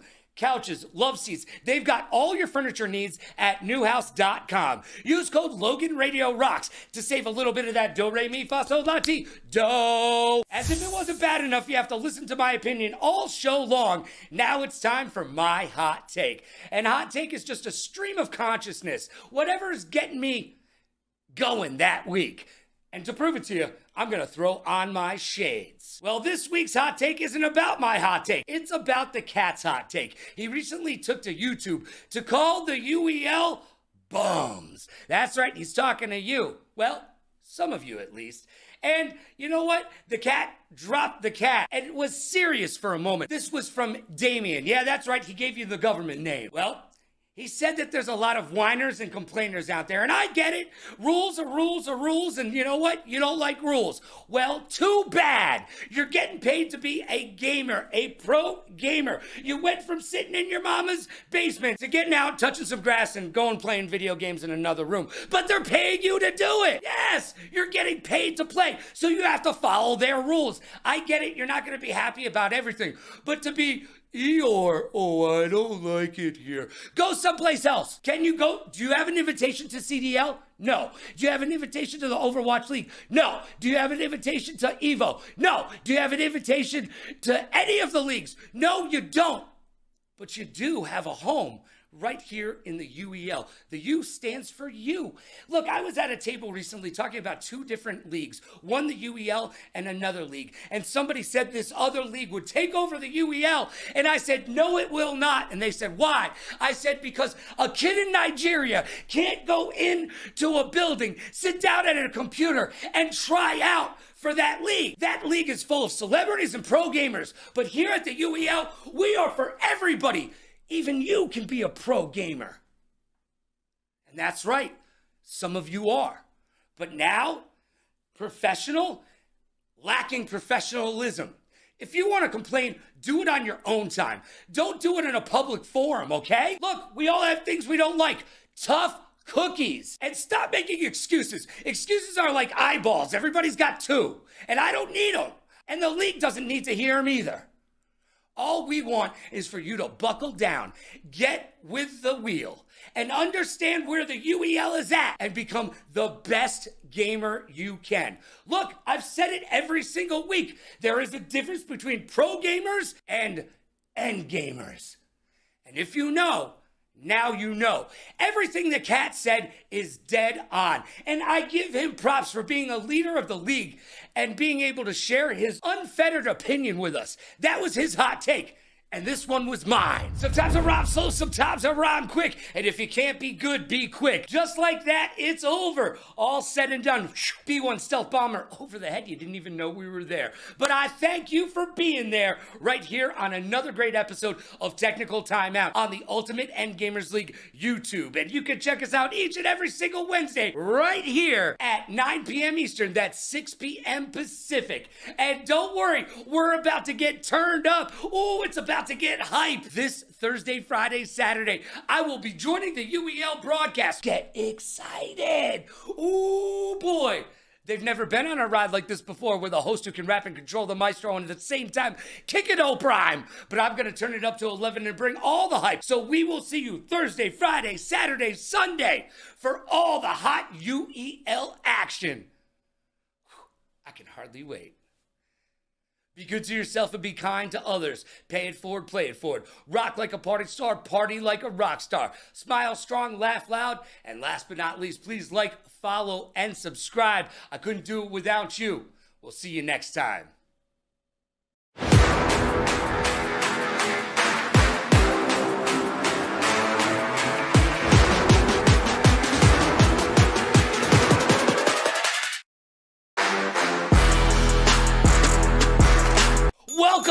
Welcome to another fun-filled, fact-packed episode of Technical Timeout right here on the UEL's YouTube channel. Each and every single Wednesday night at 9 p.m. Eastern. That's 6 p.m. Pacific. Week 3 is done. The race for $1 million continues mañana. But we've got a lot to talk about.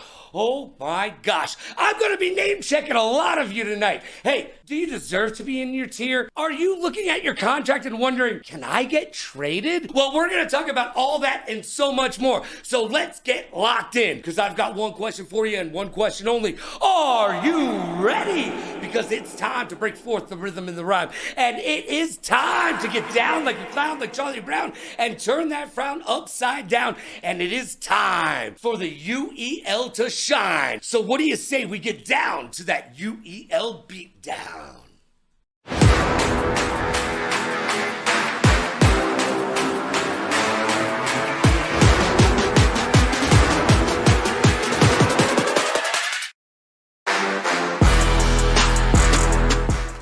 I'm Logan Summit, and my best quality here at the UEL is being tall, dark, handsome, and modest.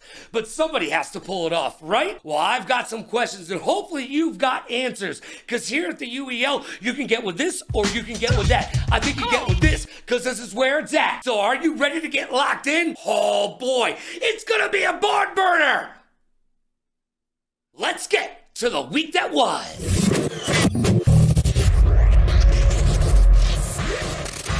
Life moves pretty fast, and if you don't stop and look around, you could miss it. Well, kids, do you like money? I know you do. Guess what? Roblox is in the news again. That's right, Roblox has announced its 6 billionth user. Yeah, it's true. Billion with a B. And guess what? They have been evaluated at over $40 billion. How crazy is that? Especially since 70% of their developers are in-game players that are being paid with in-game funds. Sounds like a child labor law issue to me. Is Roblox the new mafia? Just saying. The World Series of COD was right here in Viva Las Vegas this weekend, and the Falcons took home the trophy. But big ups to the second place COD Immunity team and my friend King Cryptix's roommate Unrational coming in second place and bringing home that $160,000 second place prize. Not bad for a day's worth of work playing some video games, right? And last but not least, the MTV VMAs happened this week. And guess what? Sabrina Carpenter kissed an alien on stage. Ooh, scary, right? But it made us think back to 2016 when Britney Spears kissed Christina Aguilera on stage. Sorry, I needed a moment. And it made Britney Spears go directly to social media. By the way, Britney, stop doing that. And she asked, why didn't she just kiss a girl? Well, maybe she did kiss a girl and she didn't like it, Brittany. Maybe that's what she's into. Aliens? To each their own.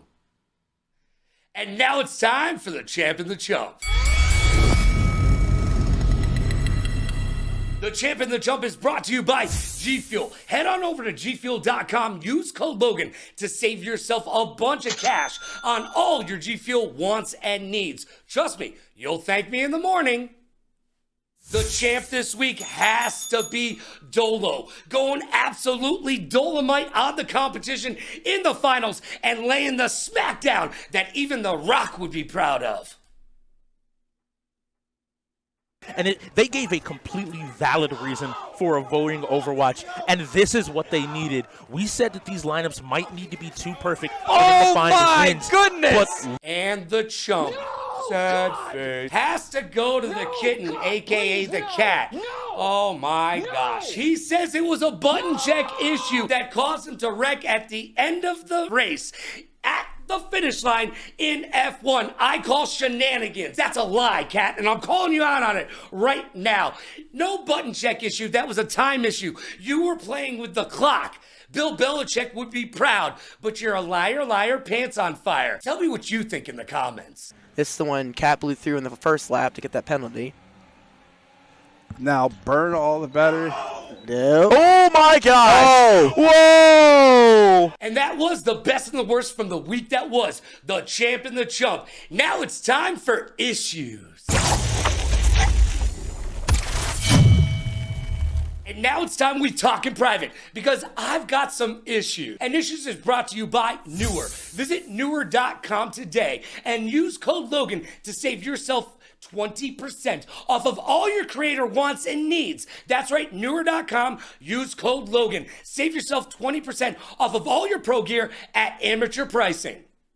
Week 4 is upon us, and it's time we ask the tough questions. Is the fact that the league is going back into free agency after Season 9 deterring the teams from making trades within Season 9? Are they just trying to make it work? Well, a lot of the teams are saying that's what they're going to do this season. However, for the majority of the league, it ain't working. And it is time for some of these players to be looking at their contracts and looking for those clauses. And I ain't talking about St. Nick. Look, Shoguns, every single player on your roster should be quaking in their proverbial boots right now because none of you are safe. Yeah, Dolo, you look good during the finals, but none of you have a winning record. The Shoguns need a complete overhaul. I don't know if it's part of the culture that the team has created or if it's just a synergy that you are lacking within the chemistry and makeup of the squad. But something needs to happen, and it needs to happen now.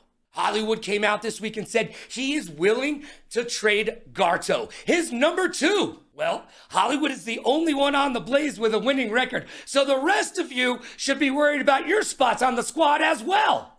The Blaze are looking better. However, the second half of their last game, they went 4-7. So there is some much needed improvement that they can still make. Now let's go a little bit crazy and talk about Psycho. Psycho is 8-14 on the season, and the last game he went 5-7 with the second worst record on the team, right behind a reserve player. Are you a real tier 2 or not? Inquiring minds want to know. You should be looking at your contract right now, because if I'm standing where you're standing, I may be looking at apartments in other cities. The Cyclones will have to make that decision on their own.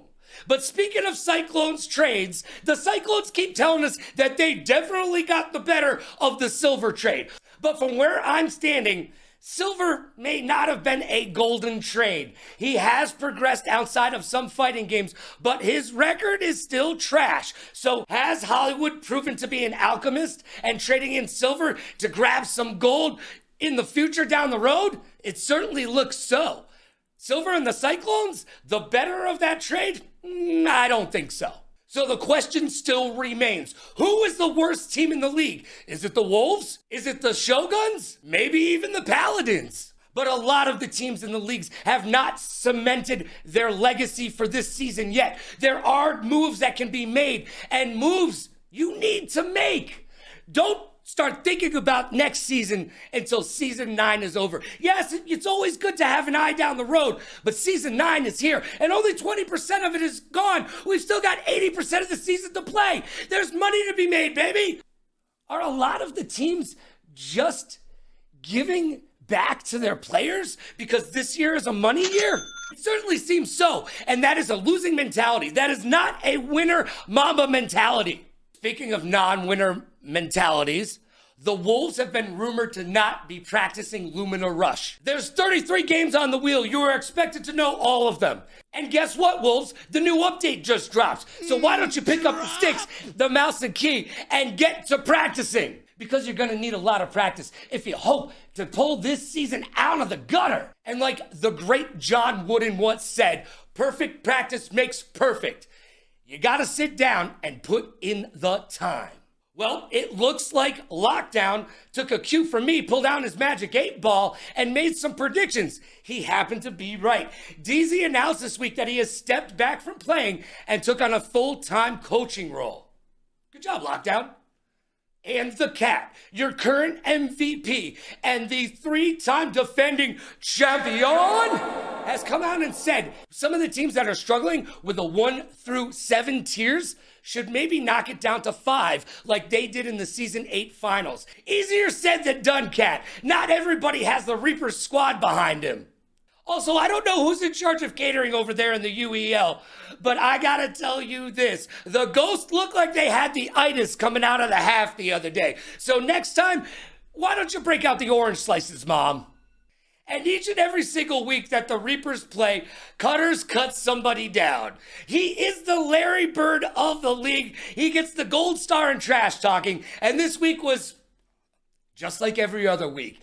He said Carnage is garbage in Fortnite, and he called him a nerd after him did their part in Lumina Rush. Cutters, keep doing you. And now Flying Kittens, aka Stars, let's have a talk. I need you to settle down. I love your enthusiasm, absolutely adore it, but you need to settle down a little bit and get locked in and focus up. You are not the Cat. Do not stand before the game is over. The Cat does that. It's not necessarily something you want to emulate, okay?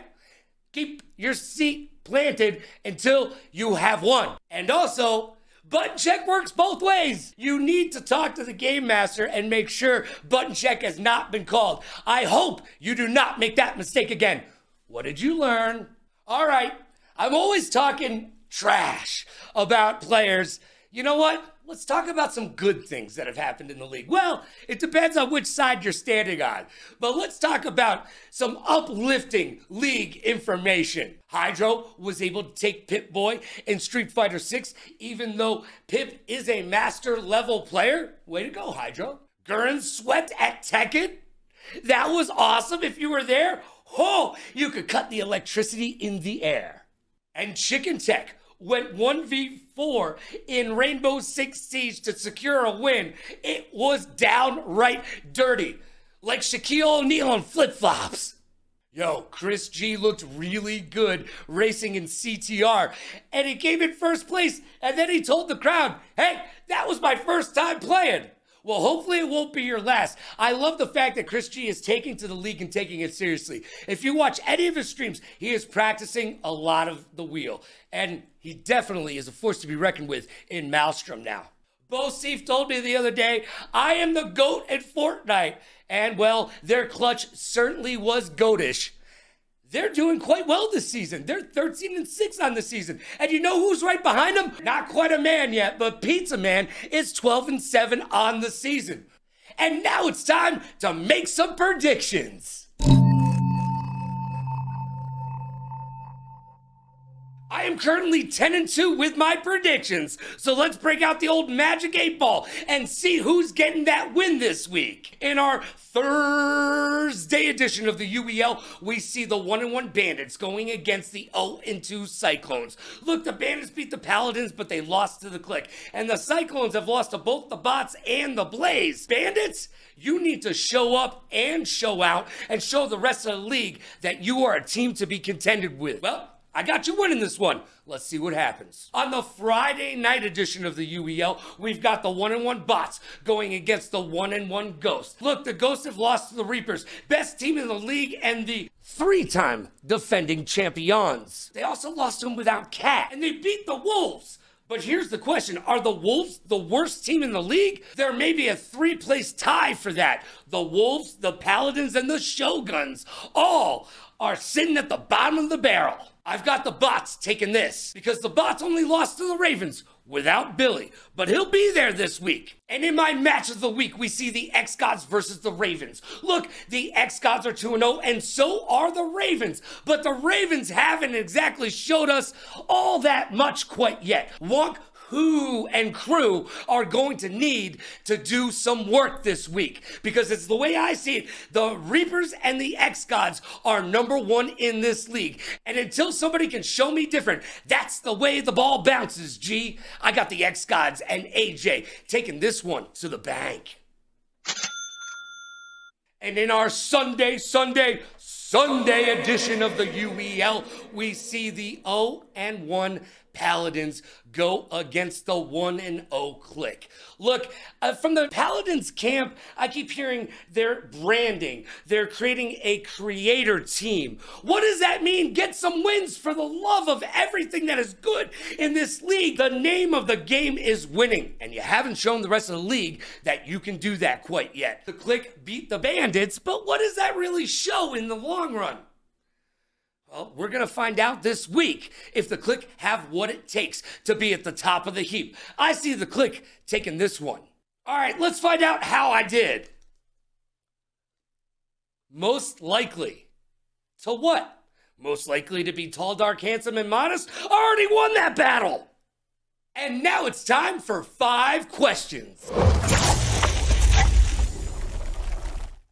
And now it's time for 5 questions. Look, I've got questions, and hopefully you've got answers. Our guest this week is none other than the Tier 1 from the Click. It's my friend, your friend, and the league's friend. It is Chicken Tech.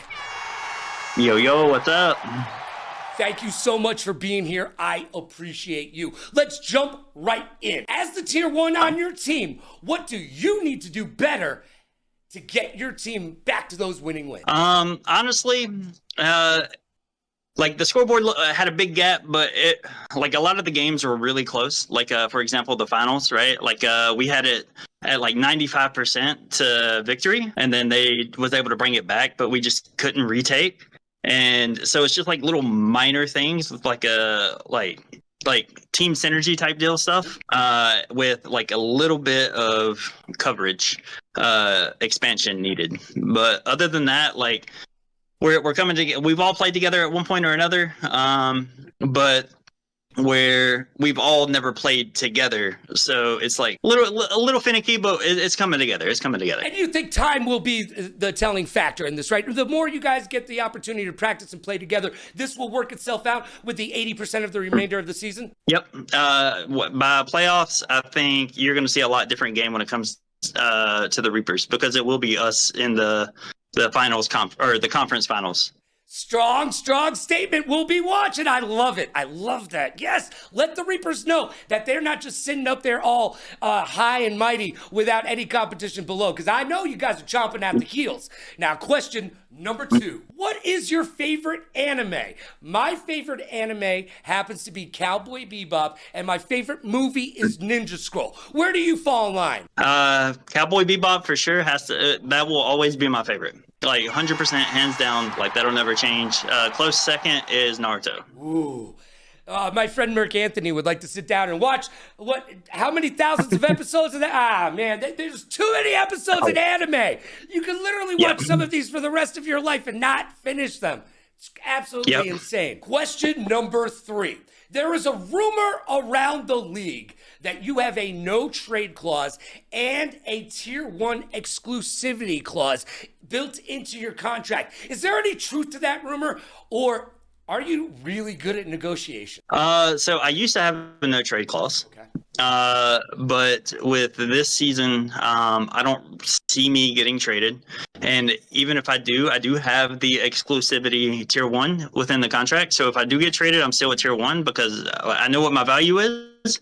And that's kind of my goal, is to bring everybody else's team everybody else on the team to bring their value up as well. And so everybody, if they want to go somewhere else, if they want to stay together, whatever, everybody's in a better spot all around. It's so very important to know your worth. That's why there's managers and agents, because it's so very hard to negotiate for yourself. So I commend you on any clauses that you're able to fit into your contract. I may have to give you a call sometime.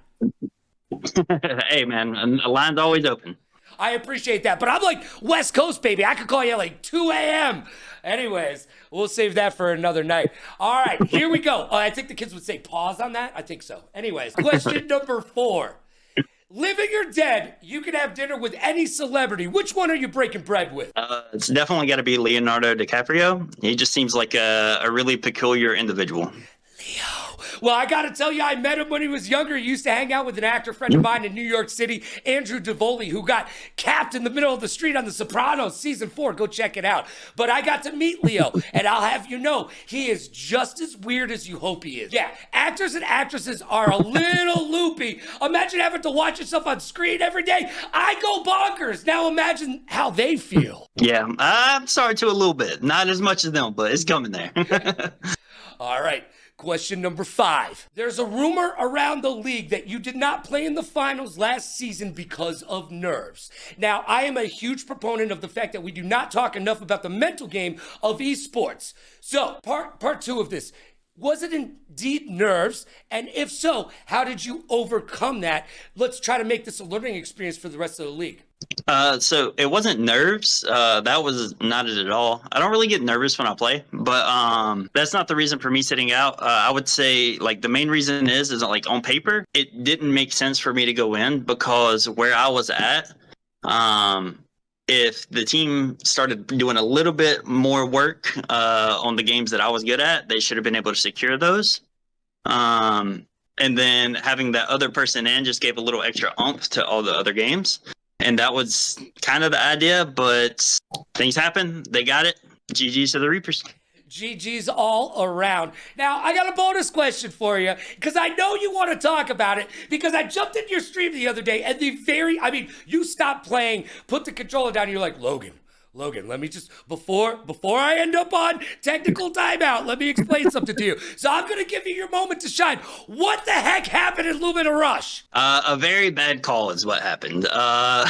So apparently at the beginning of the game, Zach, or the game master, had told the Reapers that there's no resetting. But nobody on our team was told that at all, and it's not in the rules at all. It's been fixed now, though. So like resetting is still allowed, but just for our game, it's one of those situations. It sucks. What are you gonna do about it? Just hopefully it don't happen again. Yeah, this is one of those where I always ask, what did you learn? Yep. All right. And because of that, I would have had a positive record, by the way, if it wasn't for that. All right. And by the way, I might be mentioning your 1v4 in Rainbow Six Siege a little bit later, but that's for another time, all right? Yo, thank you so much to the tier 1 of the click. Thank you, Chicken Tech. I appreciate you. 100%. I appreciate you having me on, brother. And now it's time to find out who we're going to blame. The blame game, baby! And now it's time to play the blame game. That's right, the segment you asked for, and ask and you shall receive. My guest this week is none other than the Shogun's owner. It is Black Diamond, baby! What's good, everybody? How we feeling? Welcome to the show. Are you ready to play the blame game? Yeah, I mean, if I must. I get it. I know if I was sitting in your seat, the hot seat, if you will, I would have trepidations as well. Let's get into it. Look, as the owner of the Shoguns, I have to ask you, it has been a lackluster start to the season. There is a lot of talk around the league about trades here, trades there, or do you just wait for free agency at the end of the season and try to make it work within the season? Hollywood says Kara shouldn't even be playing. Dolo has shown up, but no one has a winning record. Chris G is practicing. We know that the team is headed in the right direction, but this is what's been happening to the Shoguns. I think that ghost has gotten away as whatever prop they were. It may even be standing still at this point. No, there's a call out. And again, is it this car that they're... No. I wonder if that's real or the telekinesis. It must be we see the pin, and that ends up KIC. And KIC is just putting the pressure on, similar to what happened to him in these other games. He's not giving you room to breathe. This is going to be a lot of plus frames. Good job by Chris G waiting it out just to see if there was a follow-up. Nice duck! Is that the punish? It is not. Unfortunately, that'll be the round. KIC a very good set of... All right, I know that makes you want to tear up a little bit and cry, but as the owner, you got to tell me who's to blame for this Shogun start. Right now, I'll just put it on preparation, right? So the team, if you really look at it, is a bunch of new pieces coming together. So I actually don't agree that it's been a lackluster performance, because our first game we went up against half of a championship squad, and the only reason why we lost some of the games was literally because of setups or comms. But you know, you guys don't come here to hear that, more or less. But it's kind of hard for me to place the blame on any one particular thing when I could point to minute things going wrong just from lack of preparation, and then just to show up in week 2 and really give the Ravens a real run for their money. I would just blame it on time. That's it. It's the Shogun's era. It's coming soon. So I really don't care what people around the league say. Yep. That's up to them. I just wait for the results to prove I'm proud of my team. Well, you know what? So, look, we're only 20% into the season. We've got 80% of the season left to go. So, the growing pains that you're having will work themselves out as the team gets to practice, develop chemistry, and get that synergistic collaboration that they need to have to be successful. You think that will just naturally come throughout the season? Absolutely. My team is full of very strong-willed people. Mentally, when I look at it, when I put the team together in the offseason, that was the number one thing I look for, was the mentality. Skill is always going to be there, but what's your actual mentality towards it? And I can say I've got a team full of dogs, even players that haven't played necessarily. So, like I said, the league can say what they want to say. If we got, or I should say, doubters within the league, I don't think everybody's doubting us. But I actually like it this way, because when you come out and put your foot on somebody's neck, it is what it is. Yeah, no one ever sees the underdog coming until they're up there in your face, biting you, Mr. Postman, all day long.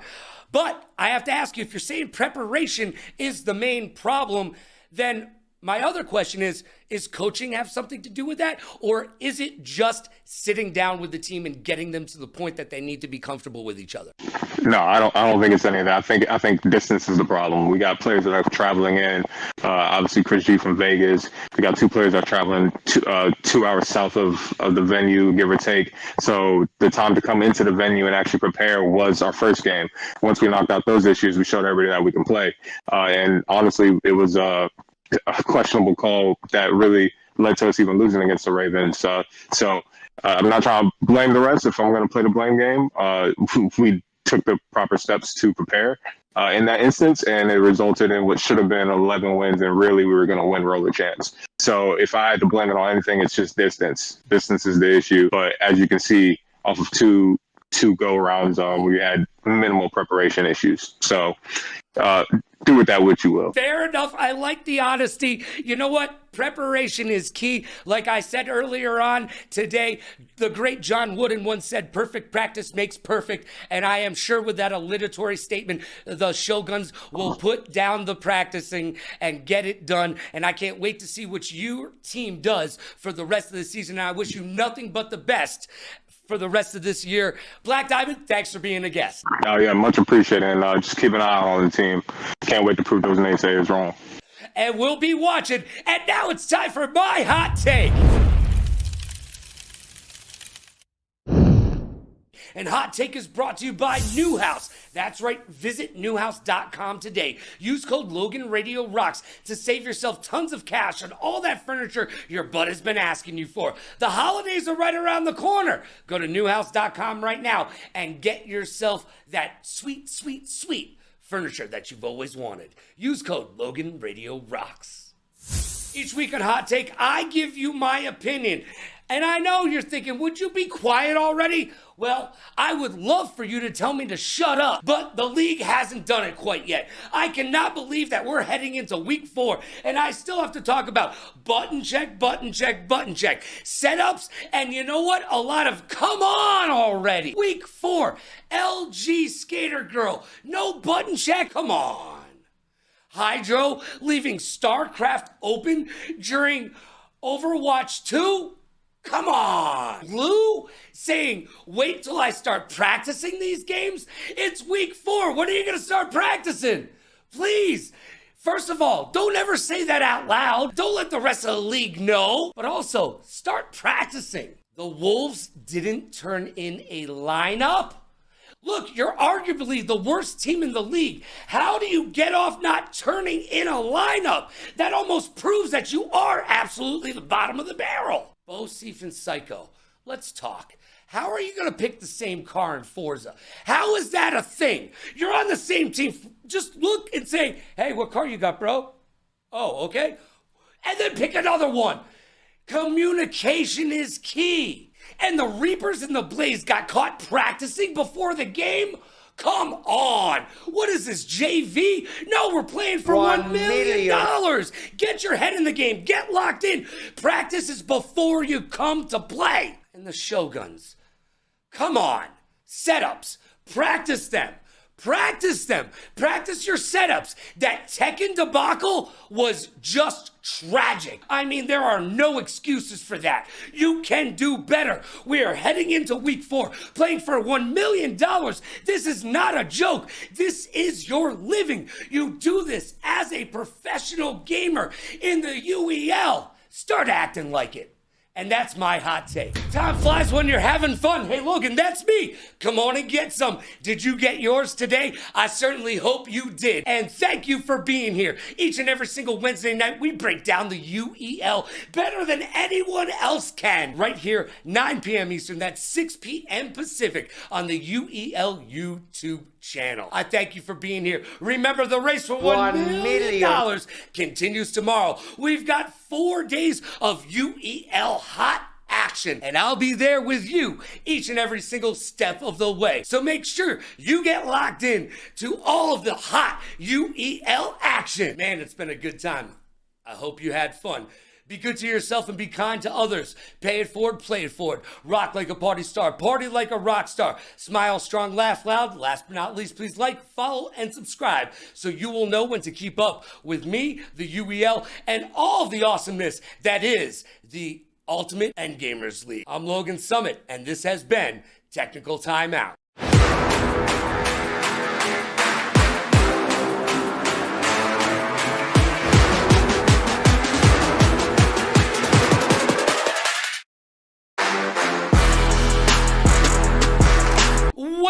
Welcome welcome to another episode of your mom's favorite esports talk show, Technical Timeout, right here on the Ultimate Endgamers League YouTube channel. Each and every single Wednesday night at 6 p.m. Pacific. That is 9 p.m. Eastern. And boy, did we have an amazing week of games. We have moved beyond the blowout meta and into the down and dirty UEL Season 9 action, like a party at Pigpen's house. And like a bad Steven Seagal movie, no one in the UEL is willing to back down, and the competition is rising to the occasion with throat punches and groin kicks for everyone to enjoy. And as a fan of the league, I am enjoying it. Like a kid taking off his training wheels for the first time and bolted down the driveway to freedom and neighborhood supremacy. Ooh, the UEL is rocking the body that rocks the party, so get out your seat and jump around. Heck yeah, throw your hands in the air, wave them like you just don't care. Season 9 is in full effect, and the race for $1 million continues tomorrow. So I've got one question for you, and one question only. Are you ready? Because it's time to break forth the rhythm and the rhyme. It's time to get down like a clown, like Charlie Brown, and turn that frown upside down. And it is time for the UEL to shine. So what do you say we get down to that UEL beatdown?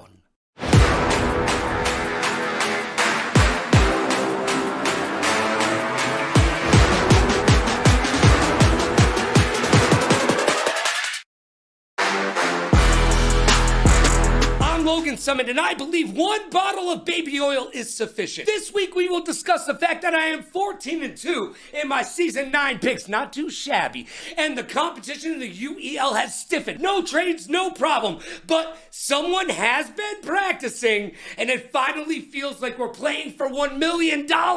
You're locked in, I'm locked in. Let's get locked in and turn this up to 11, because it's time for the week that was.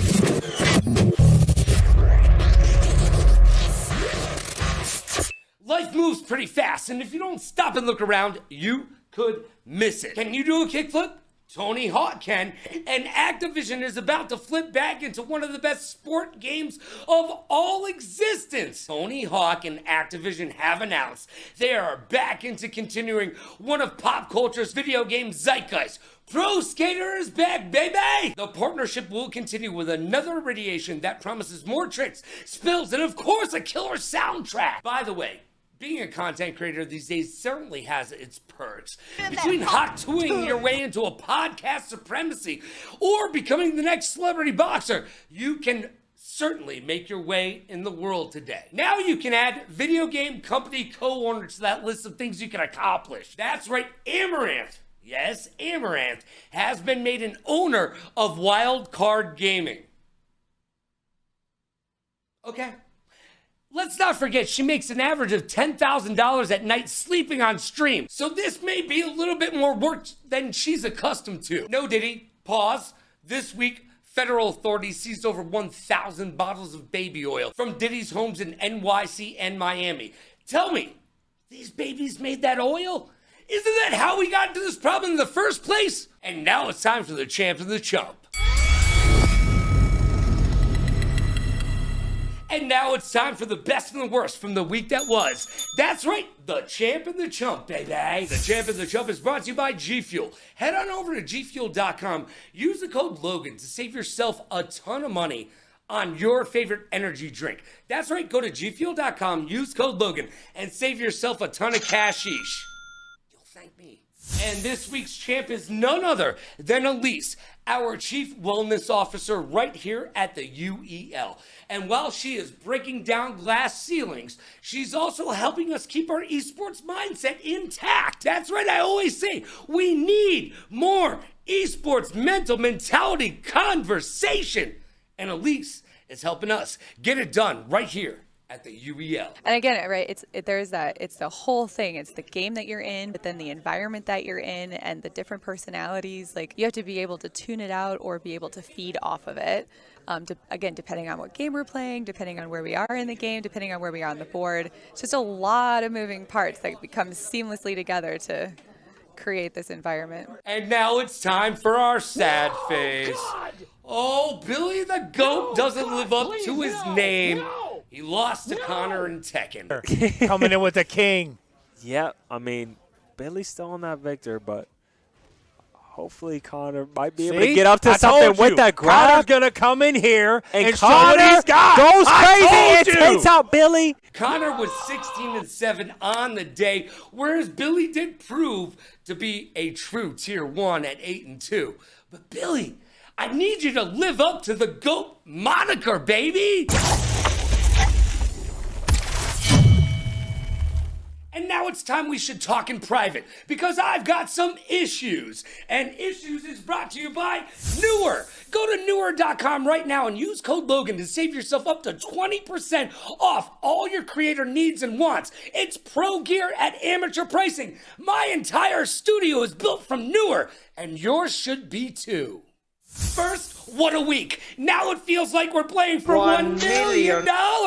We've had 6 straight games within a 4-point spread, and I am 14-2 in my picks this season. Not too shabby. The Bandits went on an 8-1 run to end the match versus the Cyclones, while the Cyclones forfeited Rainbow Six really late in the game. They couldn't get the setup, and I am sick and tired of talking about setups. It's week 5 already. Bosif continues to carry the team at 19-11, with Jury doing their part at 23-12. Pizza, not quite a man yet, contributing strongly at 19-11, even though his team has been heard saying he is not pulling his weight. Is he going to be made a scapegoat for a trade this season? We'll find out.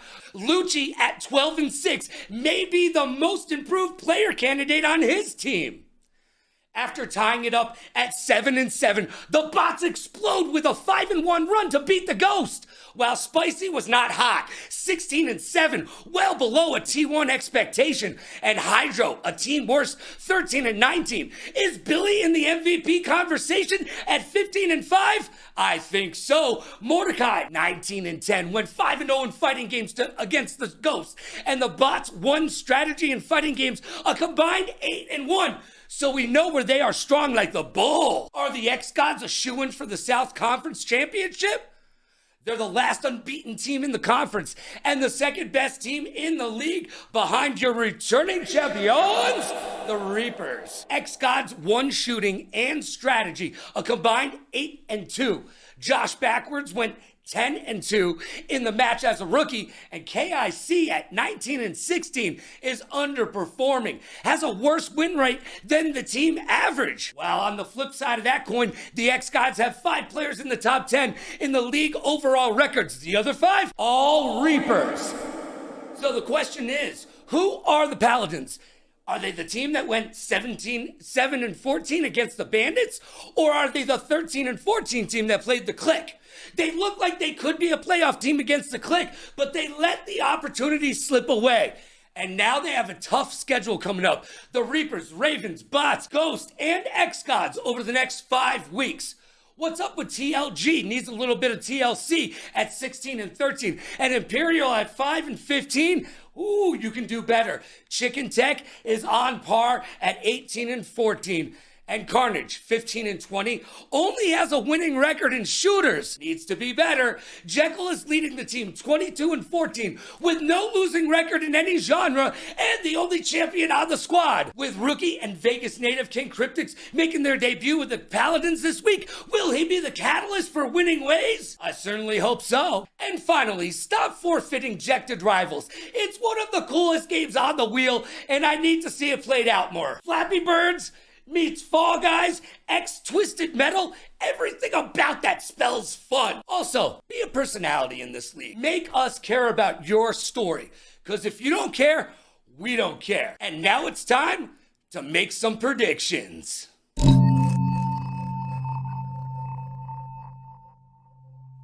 I am currently 14-2 in my predictions, and I'm just saying, if we had gambling in the UEL, you'd be making bank. On the Thursday edition of the UEL, we will see the Blaze take on the Bots. And if this season is telling us anything, I gotta be honest with you, the Blaze might be called the Summits at the end of this year. I got the Bots and Billy taking this one to the bank. We'll see ya on January 18th, Hollywood. And on Friday, we've got the 0-3 Cyclones taking on AJ and the X-Gods. And if you are where I'm standing, the X-Gods are the number 2 team in this league, no doubt, right behind the Reapers, your defending champions. So, Cyclones, you got your work cut out for you. Have fun with that. Unless there's a natural disaster, you don't have this. On Saturday, another 0-3 team, the Shoguns, take on the Bandits. And some folks over at Inside the Wheel feel like the Shoguns could see their first win of the season. However, that's not the case. But mark it down on your calendars, kids. December 7th sees the 0-3 Shoguns go against the 0-3 Cyclones. And at the end of that battle, somebody will have a win. And on the Sunday edition of the UEL, we see the 3-time defending champions against the Paladins. They are 0-2 right now, and even with rookie sensation King Cryptix coming into the mix and making his appearance in the UEL studio for the first time, I don't think the Paladins have what it takes to beat the defending champions. The Reapers still have to show us that they are not the best team in the league. But they are. Now let's check in on the Magic 8 Ball and see how we did. Signs point to yes. Sounds like my dating history. And now it's time for 5 questions. I've got questions and hopefully you've got answers. It's time for 5 questions. And this week's guest is none other than the Ravens GM, Wonk Ho. Hello. Oh, man. Thanks for being here. I totally appreciate you taking time out of your day to answer some questions. And the first one, you know what? The first one's going to be the most obvious. I have to ask, what's it like being a woman in esports today? Man, it's something. I mean, I've always said it, like, whenever I play, obviously not this season, but when I do play, I'm never thinking about the fact that, like, I'm a woman. I just look at myself as equal to all the boys, all the men playing. But I don't know. It's something. Like, it's certainly an experience, and it was an honor to be the first female in the UEL. And I'm hoping we can see some more coming in through the doors next season, maybe. Season 10's looking good. We'll find out. I mean, who wouldn't want to be part of the UEL with the way that it's growing exponentially? I don't care. Male, female, they or them. We welcome all people in the UEL. Yes. And remember that U stands for you can be a pro gamer too. All right. Question 2. I gotta ask, I see it all the time. How do I cop one of those Ravens plushies?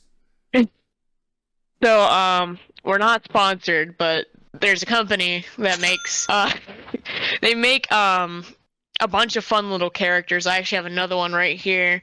This is a little moth guy. I'm gonna drop the company name, but you guys should sponsor us, Squishables. Ooh, I randomly like that name! Squishables! Exactly.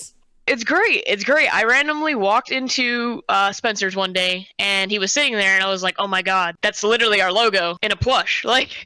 And funny enough, his name ended up being King Raven, like on the actual tag, and that's what I've always called like the logo. Yeah, it was too perfect, but that was a synergistic moment in the Ravens' history right there. Walked into Spencer's and said, "Oh, I found a Raven."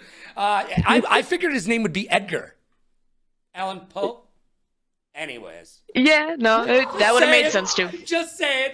All right, I gotta ask you this question. I feel like a lot of us in chat need to know this. What's up with Exile? Oh man, I knew I was gonna get this question, and I've chosen to not speak on it because I don't like to reel myself into the drama, but simply enough, Exile's a good guy, like he really is a good guy, and I want him to be able to display the talent he has, and I don't think he's really going to mesh well with us. I think we kind of just already have like our starting squad. Mm-hmm. But yeah, I mean, if somebody wants him, hit me up. Yo! Because y'all talk about free Exile and you're not hitting me up. Yo, we're going to need t-shirts, free exile. Yo, all you got to do is pick up that phone, right? Or, hey, Discord's Exactly. easy enough. Question number 4. Which is it, Goff or Alt? Oh my god. Okay. I don't really put myself into a box. Good. I like that. I like that. I've been called UEL's emo queen for the longest, but I'm definitely sorry. That was I am Herb giving me a phone call right now. He must have forgot. He wanted to say something, but no, I'm I don't know. I would say I'm more of like a metalhead than anything. Okay. I grew up on it, and it's still definitely just a part of me. But we can go with alternative, I guess, to make it. Favorite metal band then? What's your favorite metal band? Oh man, just give me one. Come on. If you know me, you know I love Motionless in White. You know that's the number one, and then Ghost Kid is probably a close second. But I could go on and on all day about all the bands. Funniest part about that, I don't know either of them. Neither. I've never heard of either of them. My Google is going off right now. I'm like, hold on a second, let me look this up. Does that rhyme with Bieber? Because I don't. Anyways, all right. Question number 4. We've moved on to question number 5, and this one I like to ask. Turn the mirror on yourself here. What do you need to do as the Ravens GM to better help your squad prove to be a legacy team and get this season moving in the correct direction? I feel like the biggest thing is accountability. When mistakes are made, they can't just be like swept under the rug and like, oh, it's okay, you know, it's all right. No, it's not okay. And we need to point out those mistakes, work on them, get better, and just win. Like that's what we always say, just win. Which we didn't do in the last game. So. Hey, I'm 14-2, and you were my first loss, by the way. I bet against you. I know. But here's the thing is I woke up that morning, and the GOAT Billy texts me, I'm not going to be there today. Well, Billy, you should have told me that yesterday. Oh, man, Billy. Come on. Come on. I want to run it back. Well, you're going to get a chance to at some point this season, if hopefully. I got a 6th question, because I need to know. How'd you get the name? Oh, man. So, funny enough, I got it while playing Fortnite back in, like, 2017. And back then I was just a goofy teenager, I guess you could say. But, aren't we all? Man, some people would say that. Some people would be like, no, you're just cringe, and that's okay. That's fine. Because I would agree. But I was getting shot at. We were getting rushed by a team, and I'm just screaming, "Wonk, wonk, wonk!" like an alarm or something. I don't know. And then my mother comes into my room. She's like, "Hey, I'm going to the grocery store. You need anything?" I was like, "Yeah. Can I get some wonkus?" I was like, "Wonkus." Yeah. I meant yoo-hoos, but I was like, "Wonku." Hold on, that could be wonky. I'm a wonky person. This is it. This is the name. And ever since then, the Wonku legacy was born, and go by like 50 other names too, but it's mainly Wonku. Well, I love the name. It's got personality to it. And I talk about how we need more personalities here in the UEL this week. So thank you for showing up, showing out, and showing everybody what a true personality from the UEL is all about. Let's say it with me. Thank you, Wonk. Thank you all for having me. It was such an honor. That sounded sarcastic. Yeah, it did, but everything I say sounds sarcastic, so I get it. Now it's time for the blame game, baby! And now it's time to find out who we blame this week. Oh, it's going to get down and dirty. And I've got your friend in mind, Mr. Matt Lehman. He is the GM of your Bandits. Matt, thanks for being here today. You bet. Happy to be here. Well, don't say that too quickly. It is the blame game. Look, you asked for it, and asking you shall receive. So here's the deal. I am sick and tired of talking about setup issues and incorrect lineups. This is week 5. We're playing for $1 million.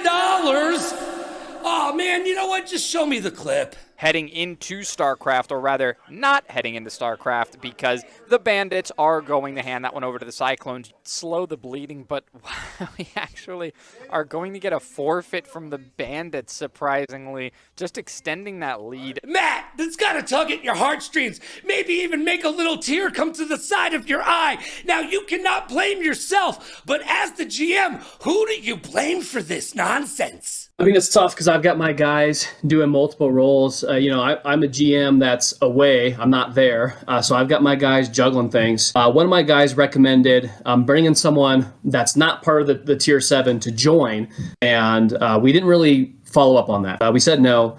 And so because of that, Jury and Scarlett, they got overwhelmed. And so we're looking to fix it. But it's a matter of they are doing their job as Tier 1 and Tier 2, but having to take over for me. So if I had to blame them, it would be them because they put in the lineup, but I was the one that put them in that situation. You know what? Each and every single week, everybody always wants to blame themselves, and I get that. Accountability is key here in the UEL, so I love that you're trying to look out for your guys and you want to throw a block for them, but at the end of the day, Jury and Scarlett, Tier 1, Tier 2 respectively, it's your fault.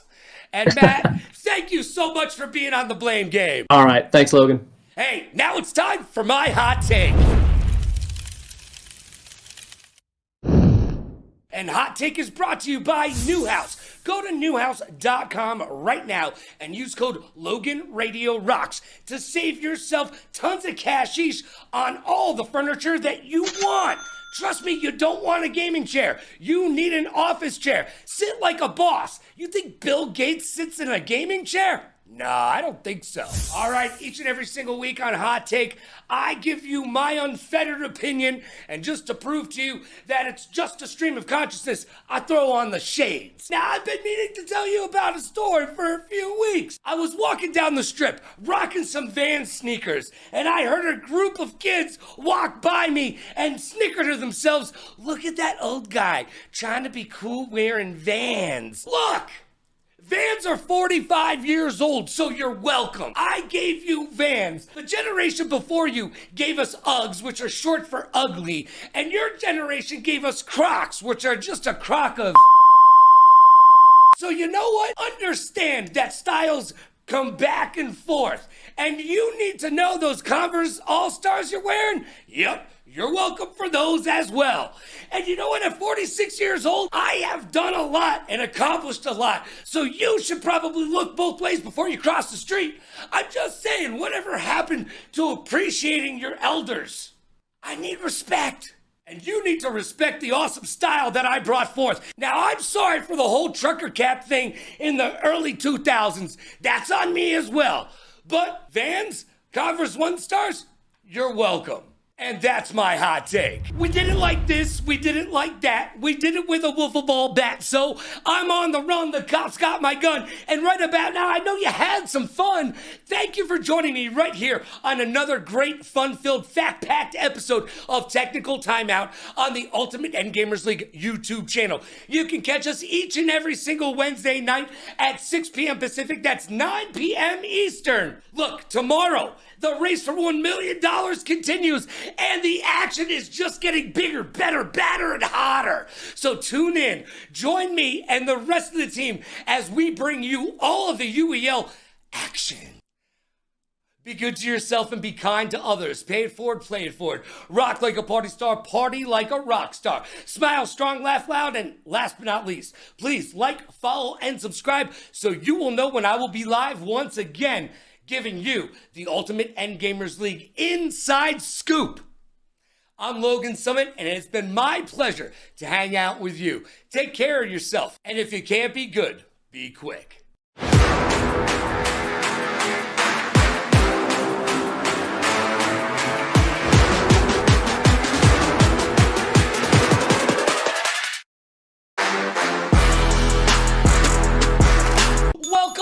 Welcome to another fun-filled, fact-packed episode of Technical Timeout. It's your mother's favorite esports talk show right here each and every single Wednesday night on the Ultimate Endgamers League YouTube channel at 6 p.m. Pacific, that's 9 p.m. Eastern or Atlantic for Speedy. And of course, always available video on demand. This week, the league did exactly what they were supposed to do. The wins and the losses were exactly what I said they would be. I am currently 17-3 in my picks. Not too shabby, if I do say so myself. However, one team took social media to try to tell me I'm the chump. Well, it's a good thing the X-Gods and the Reapers are in separate conferences, kids, because I'm calling it right now. Our UEL finals on January 18th will see the X-Gods versus the Reapers. Think I'm wrong? Tell me in the comments below. But as it currently stands, there are two teams head and shoulders above the rest of the league, and everybody else is battling it out for mediocrity. The battle for $1 million continues mañana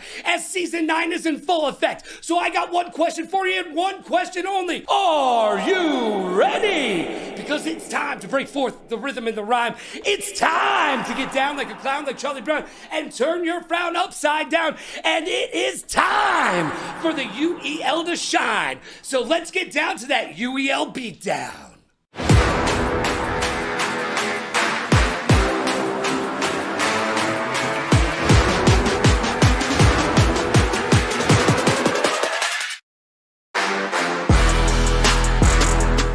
Logan Summit, and I just want to be held. So what do you say we get this show on the road and get locked in? It's time for the week that was.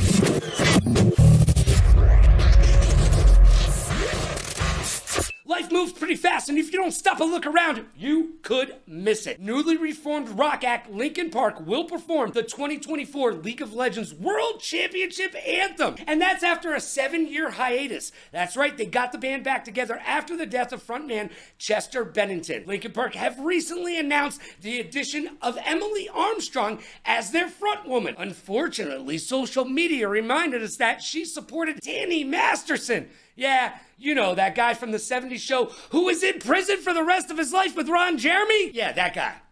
But in the end, doesn't matter.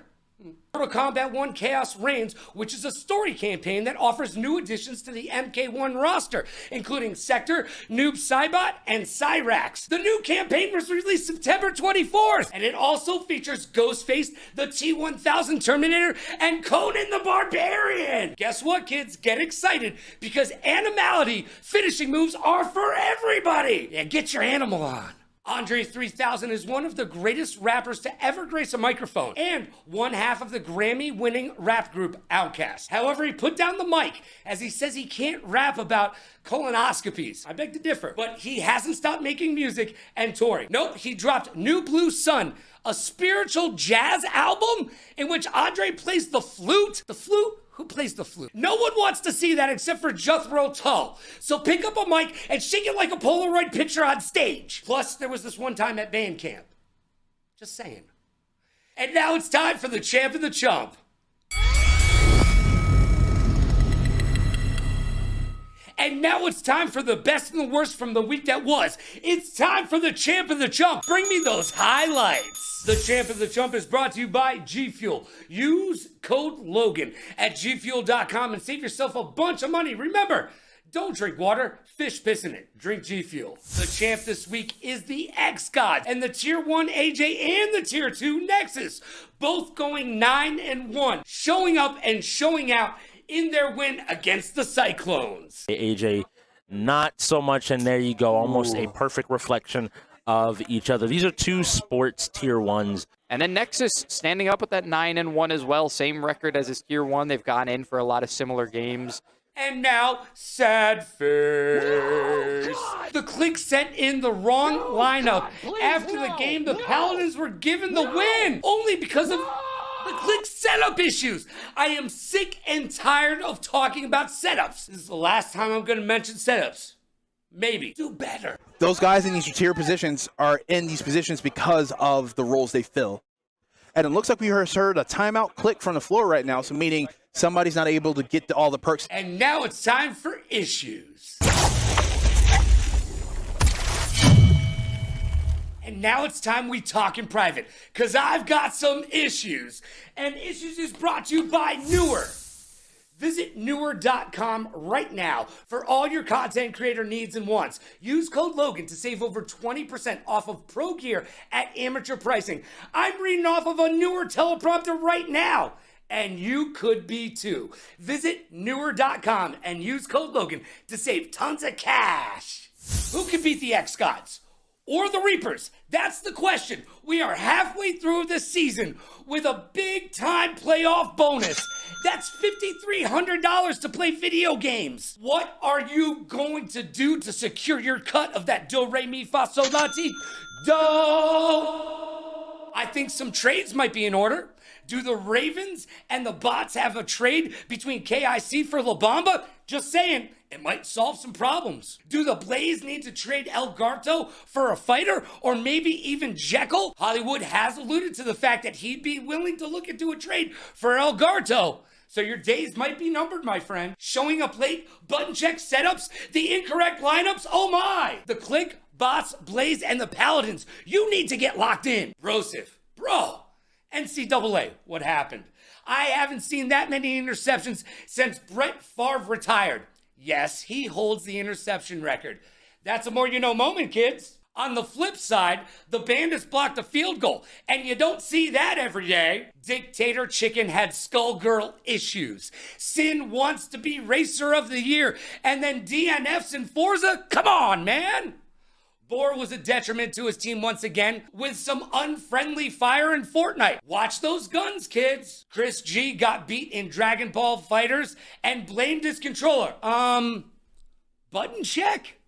Maybe. Cat called Cutters a bot in a Valorant practice. Is there dissension in the ranks on the Reapers? Nah, they're just winning. Aspect went 13-0. Congratulations. Asajj, aka Josh Backwards, is making a bid for MVP at 37-6, and his duck season in the Rookie of the Year contention at 25-21. Well, we shall see. X-Ray managed to beat Silver in Street Fighter 6. Does anyone still think that was a good trade? And if you were paying attention, the Bots played a new strategy in Ragnarok, and it worked. Changing the meta, Billy. Love it. And finally, let's talk about the Paladins. Michigan FF their way into giving me my third loss of the season. Did I mention I'm 18-3? The Click handed them the win after they had setup issues with an incorrect lineup change. Unfortunately, we taped the show on Sundays and Monday, so last week I regrettably made an error as the Click had what we thought was a win. Bad Click, bad Click. However, both Paladin owners took to social media to call me out. By the way, who talks trash on LinkedIn? I encourage all trash talk, but let's keep it to Twitter where it belongs. And as far as King Cryptix not being in the lineup, well, you lost. So maybe he should have been starting. Furthermore, don't you have better things to do with your time? Like trying to figure out how to get your team a legitimate win? Burn. And now, let's make some predictions. I am currently 17-3 in my predictions, so let's grab the old Magic 8 Ball and see who's gonna get a win this week. By the way, did I mention I went 4-0 last week? Just saying. On the Thursday edition of the UEL, we see the 0-3 Shoguns versus the 1-2 Click. Now, no player on the Shoguns has a winning record. It's true. The Shoguns have lost the last 2 games by a combined 7 points, playing it close, but coaching mistakes like using all 5 timeouts in the first half are butting them in the behind like a dog after a postman. The Click will bounce back and show the Shoguns that showing up on time has its benefits. And on the Friday night game, we will see the 0-2 Wolves versus Billy and the 3-1 Bots. The Bots have sent in the wrong lineup for Ragnarok last week, but it didn't matter in this game. However, when it gets to the playoffs, kids, can you fix those simple errors? That could be the difference between a win against a team like the X-Gods and a loss. Can the Bots stop sending in the bubbles for sporting games? He's played more sports games than any other Bot player, and he is 1-7. Stop. The Bots can be on cruise control, though. Their remaining schedule is kind of cake. They've got the Wolves, the Paladins, Shoguns, Cyclones, Blaze, and then the X-Gods. And somebody send a telegram to the Wolves and let them know we are playing for $1 million. Do you hear me knocking? Well, let me in and get locked in. Bots for the win. And in my game of the week, we have the 1-2 Paladins versus the 2-1 Ravens. Do the Paladins have what it takes to perform in this league? At 1-2, their only win was a gimme from the Click. However, the Ravens need to show that they are a force to be reckoned with in this league and in this season. They are in the Southern Conference, and they are in that race for third place. Yeah, that's right. I'm counting the Shoguns and the Cyclones. And I am projecting the Ravens to finish 4-5. I think the Paladins are a bad matchup for them, but who knows which Paladins team will show up. Could go either way. However, I doubted the Ravens once, and I won't do that again. So you know what? The Paladins ownership focus is not where it needs to be, but we'll talk about that in just a bit. I think the Ravens have this one. And on the Sunday edition of the UEL, we have the 3-time defending champs, the 4-0 Reapers, taking on the dismal 0-4 Cyclones. Will we see an Easter game repeat? My Magic 8 Ball says, signs point to yes. Until I see someone prove me different, the Reapers are the team to beat in this league. And the Reapers will go 5-0. And now it's time for 5 questions. I've got questions and hopefully you've got answers. And this week's guest on 5 questions is none other than the UEL Commissioner! We'll call him Jesse, but can I call you the commish? Sure, let's go for it. Michael Chiklis would be proud. And little do you know at home, he's my secret stat guy. But don't tell anybody. All right, are you ready to play 5 questions? Yeah, Logan, I'm ready to go. All right, let's start off with a good one. Are you indeed the best Halo player in the UEL? Oof. In the years past, I would say yes. I don't play a whole lot anymore. I would say unequivocally Halos 1 through 3 in my heyday, absolutely hands down, without a doubt, yes. But today, no. All right, so what's the number one problem with Halo in the UEL? What are the kids not doing right? They're playing the wrong Halo first. The new Halos are too much like Call of Duty for me. But that said, they play like Call of Duty. That's the problem. They're playing it like a traditional shooter and not a Halo, right? Yes. When you have AR pistol start, you need to be grabbing your DMRs, your BRs, and holding positions on the map. So you need to lock down areas, not go running around the whole map looking for people. If you win 1-0, it's a win. It doesn't matter what you're doing. You do not run around that map. You don't leave the power weapon spawns. Rotate based on when those weapons are coming up or when power-ups come up, and know your times. Spoken like a true professional, by the way. I could hear the hamster wheel turning, and I almost feel like that's the beginning of your soliloquy. Your diatribe could go on. You should cast some Halo. All right, let's go on to question number 2. Now, this came up in the cast this week, and I have to ask you, is it McDonald's or Wendy's ice cream? Which do you prefer? I like a Frosty. Go Wendy's. Yeah, right? I mean, let's be honest. McDonald's, you're not getting it 99% of the time. The machine doesn't work. All right, do you know why? Do you know why? Hold on. Do you know why? Because there is only one company in the entire United States that services those machines. That's why they're never working. There is only one company. McDonald's has never cared about your ice cream enough to create its own company that services their machines. McDonald's, seriously, what were you thinking? Over 1 billion served, but not that many ice creams. Not the ice cream, nope. All right, do you dip your French fries in the Frosty? Yes or no? Sometimes. I have done it. Not often, but I have done it.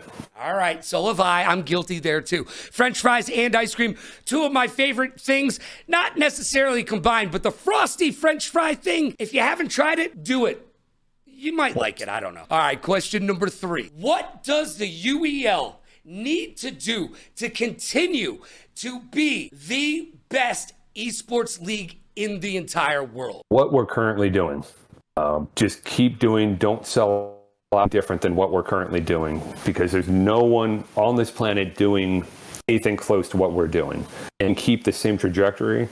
There's no one else that can come anywhere close. So our biggest enemy right now would be ourselves. So really, it's a matter of staying with the status quo. Believe in what Titus has set up as the mission statement for the company and just go all steam ahead. Yep, we just got to keep doing it. The hubs that are growing, we're expanding outside of just Virginia and having travel in, being able to hit hit Atlanta, Nigeria, all over the place now. It's going to be huge. And reaching out to different markets, having different people able to play that haven't been able before. Yeah, it's just going to keep spiraling upwards. It's going to be awesome. And I completely agree with you. I'm strapped in. I am ready to take that ride. I bought the ticket. Now let's take the ride. Let's go. Question number 4. This one's going to get a smile out of you. Okay, so is it Chick-fil-A or Popeyes? Oh, without a doubt. I don't know if you can see the Chick-fil-A cow over my shoulder over there. Chick-fil-A. 100% Chick-fil-A. Have you ever had a Popeyes? Oh, I actually went on a trip a month or two ago down to New Orleans and went to the original Popeyes. Ooh. And did get a sandwich there and just see what we had. And yep, I'm still sticking with Chick-fil-A. All right, but that's the one Elmer Lagasse started down there, right? The Popeyes that he started. No, he didn't say. No, he's a 5-star chef. He's never touched a Popeyes except probably in the bathroom while he was crying himself, right? Like you could just see an executive chef just sitting there going, "Why am I eating this?" All right, question number 5. We all ask that question, don't we, Logan? Yo, I can't even eat fast food anymore. I'm way too old. There are 2 things in my life that I have aged down of. One was fighting games and the other is fast food. It's true, man. I just can't do either anymore. All right. Not there, but. Question number 5. Now, at ESPN, the last time I was there, Tiki Barber and I had a conversation about the state of the NFL. And we both agree that it'll take about 25 years to happen, but the NFL will cease to exist in about 25 years' time. The reason that it will take so long is because it starts on at Pop Warner. The families, the parents, they stop putting their kids into Pop Warner. Thus, they end up playing other sports and high school and and college. And then about 25 years down the road, there won't be enough NFL players to field the actual league. True or false? Tiki Barber's a genius. That's a tough one. I mean, do you agree with him? You are an ex-NFL agent. Do you agree with Tiki Barber and his summation of where the NFL is headed? I'm going to say true with an asterisk. True in that it won't exist as we know it. I do believe there'll be some iteration of it. It's too big of a business not to survive. But what it looks like is going to be very different, I believe.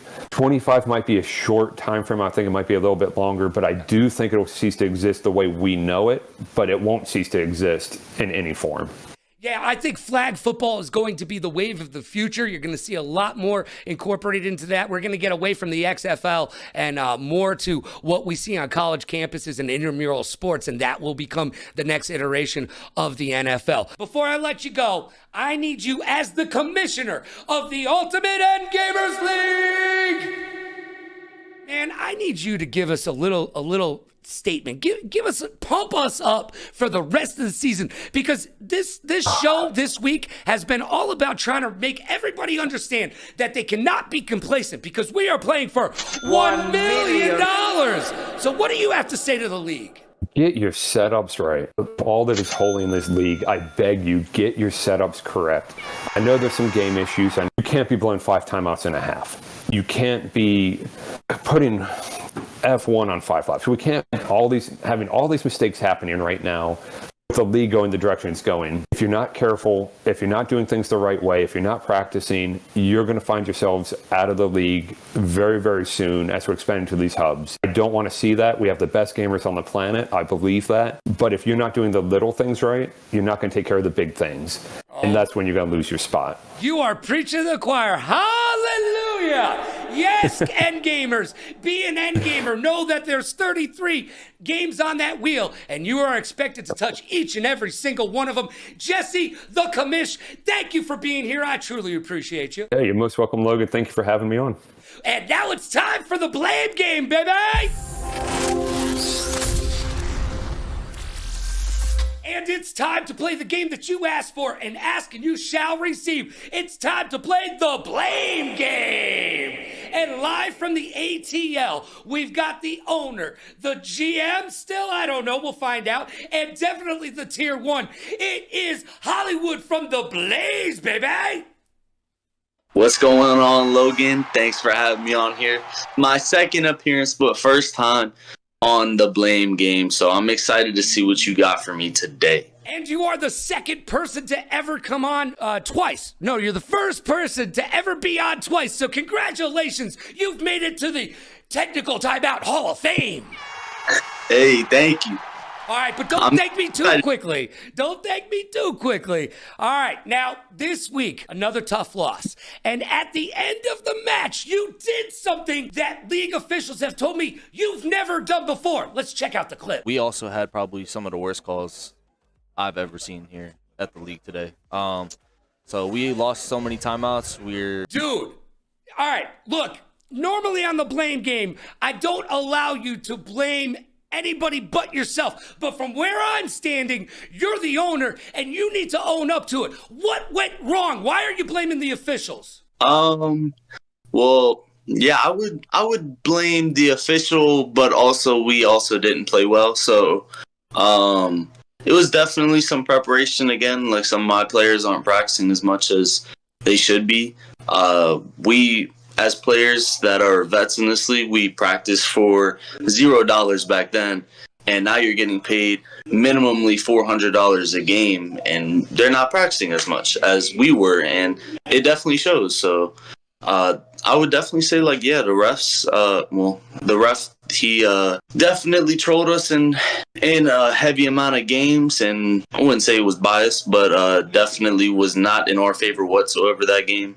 And definitely preparation from our rookies. Wow. All right. I got to ask you, though, is it a different view from the bottom looking up? Because when you were with the Reapers, you had nothing but good vibrations for everybody in the league. Is it a little bit different now that you're in charge of the Blaze and you're trying to climb all the way up to the summit? Nah, I'd say it's still the same. I still hold the same standards as I do on the Blaze as I did on the Reapers. I mean, obviously, rookies aren't going to be as good as top 5 players, vets at that in the league, but I'm still holding them to the standard to where they should be by now. So I want to try and, I don't want to baby them. And I want to be like, look, you are doing absolutely bad in this game, and it shows on stage. At home, you do well. On stage, you do not. So I want you to kind of break that shell to where you can play almost the same as you do at home as you do on the stage, because lately we haven't been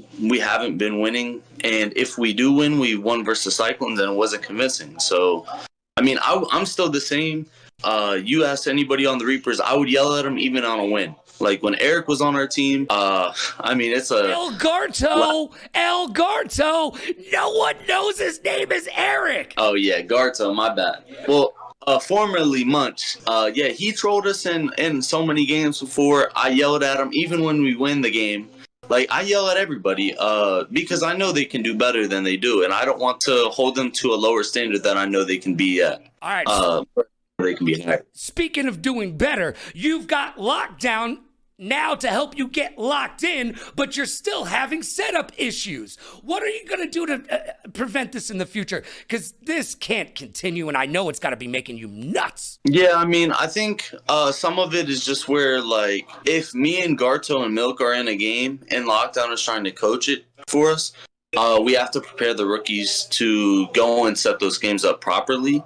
And I think the one game we did mess up on was Lethal League, but it was like both sides weren't, like, the controllers weren't connecting the whole time, and then it was just, it's Blaze setup, it's a timeout. I don't really know the call, but I feel like if both sides are having problems, it's kind of a technical, hold the timeout. But I'm not the ref this season. I don't know 100% the rules and what goes on with stuff. I try and know as much as I can, but... You are an assistant game master as well, though, so you should know the rules. All right, definitive answer. Who is to blame? Is it the officials? Is it you? Is it Lockdown? Who is to blame for the Blaze right now? Yeah, it's definitely not Lockdown. Last game, he did exactly what I asked from him. So coach, he did perfect last game. I think half our players did well, half our players did not. A big thing I would say, some of it is definitely my fault from the first half at least. I was sending myself in on games to try and make it a 50-50 game, when in reality I don't think we would have won it anyways, but I tried to put myself in to try and win, and that would cost us a loss and me out of rotation, which was bad. But I would say, like, I hate blaming myself because I tell everybody never to. I would say I take accountability on that, but then I do blame the ref and always got to blame Garto, man. Always blame Garto. You're on the trading block, You know what? I blame kid. everybody. I'm not going to lie. He's I on the blame trading everybody. block. Myself, the rest, You're the going other to get team, rid of Algarto. the production. I blame everybody. Blame everybody. And you know why? Because it's the blame game. Thank you, Hollywood. And now it's time for my hot take. And now it's time for my hot take. Hot take is brought to you by Newhouse. Visit newhouse.com today. Use code LoganRadioRocks to save a ton of cash. Your butt will thank you in the morning. Let me ask you a question. Are you complacent? Are you good? Are you okay to meander in mediocrity? Or are the X-Gods and the Reapers just too good? I am sick and tired of hearing, we're gonna get there. Just wait and see. What good is a wait and see mentality when we are 6 weeks into the season and facing another round of free agency at the end? Have you seen the playoff pay structure? Maybe a good time to review it. I'm just saying. When is it a good time to make a trade? After you make it to the postseason? Remember, not every team is guaranteed a spot this year. So, what you gonna do? Do you have that Mamba winning mentality? Do you think Kobe woke up in the morning and thought to himself, how can I be average today? No. He woke up each and every single morning, pissed excellence, and then went outside and shot 1,000 free throws before daybreak. And he made sure to lift up his teammates and everyone around him to a higher level. Can you say the same? Look, some teams are better than others. That is just the way competition is. But if you are not actively making your team better each and every single day, ask yourself, why? Do you not like money, fame, and fortune? Then move. Get out the way. Because somewhere, Sparrow is chomping at the bit, singing, put me in, coach. I'm ready to play today. I just need to see some urgency in your steps. Show me the fiber of your fabric. So get locked in and show us that this season hasn't even started yet. Let's make a go of it, because if you don't, it could be too late. And that's my hot take. Wham, bam, thank you, gosh damn, and I don't want any of that spam. And just like that, it's gone. Like my innocence on prom night. Thank you for joining us for another great episode of Technical Timeout right here on the Ultimate Endgamers League YouTube channel. Each and every single Wednesday night at 9 p.m. Eastern, or Atlantic if you're speedy, or 6 p.m. Pacific for those of us who live in beautiful Viva Las Vegas. And we are always available on demand, so you can take us with you. You going on a long walk? Check out Technical Timeout. You go to the doctor's office? Check out Technical Timeout. You going to visit your in-laws? Check out Technical Timeout. And I want to hear from you. Let me know how you feel about what I said in the comments below. Do you agree, disagree, or just wish I would go away? So be good to yourself and be kind to others. Pay it forward, play it forward. Rock like a party star, party like a rock star. Smile strong, laugh loud, and last but not least, please like, follow, and subscribe so you'll know when to keep up with us. The UEL is in full effect. Season 9, the race for $1 million continues mañana. I'll see you there.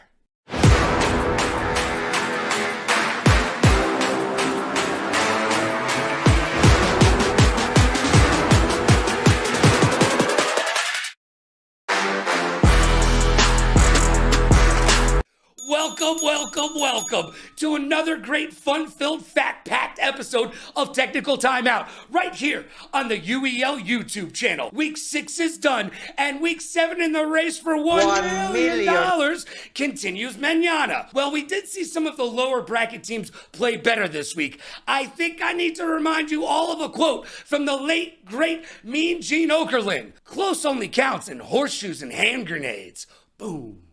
But there were some movers and shakers this week. Not everyone in the UEL is sailing the seas of mediocrity. Cause this ain't nothing but a G thing, baby. 2 low-def players, so we're crazy. UEL is the label that pays me. Unfadable, so please don't try to fade this. But back to the lecture at hand. I got one question for you, and one question only. Are you ready? because it's time to break forth the rhythm in the rhyme. It's time to get down like a clown like Charlie Brown and turn that frown upside down. And it is time for the UEL to shine. So what do you say we get down to that UEL beatdown?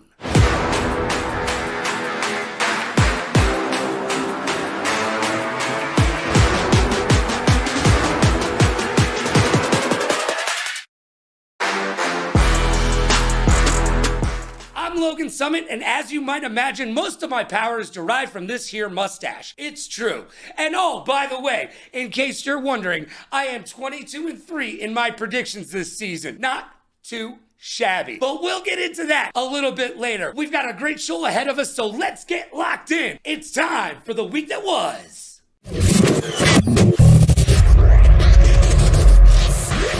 Life moves pretty fast, and if you don't stop and look around, you could miss it. This week, the boss at Tekken asked the chicken boss, Kentucky Fried Chicken, to let the Colonel be an active playable character in the game. I don't know about you, but I'd rather see him in Mortal Kombat, because then you would have some crazy finishing moves, like the Colonel's 11 special herbs and spices. What is his special move gonna be? What does he take off his bolo tie and whips you with it? Finish him! And Blizzard, you know that evil video game empire with Darth Kotick at the helm? Well, they reportedly had a StarCraft, Overwatch, and Diablo adaptation games in the works. But then they decided to sue Netflix. Yep, Netflix stole their CFO, and they have gotten into a costly and lengthy legal battle, which has left those games in the lurch. Aw, did Netflix steal your girlfriend and now you're hurt? Make the games! And finally, the Hawk Tuah girl Haley is back in the news, and this time, not for anything good. She is a certified millionaire, that is true. However, she is now suing the guy who made her famous. Yeah, that's right, the guy who interviewed her on the street. She's suing that dude. He made her famous, and now she's suing him. However, even with her $1 million and Jake Paul's help, she can't get a good lawyer. Because if you look at the law, the person who owns the footage is actually the one holding the camera. Crazy as that may be, but it's true. So that's who she needs to sue. And I get it, she wants the footage. She wants to own the footage that made her famous. But she's suing the wrong person. You can take the girl out of the woods and make her the 4th biggest podcaster in the entire world. But you need to dig up Johnny Cochran. Ask Jack Doherty, because he gives 0 Fs. Or maybe Logan Paul to help. Yeah, remember Japan? And now, it's time for the champ of the chump.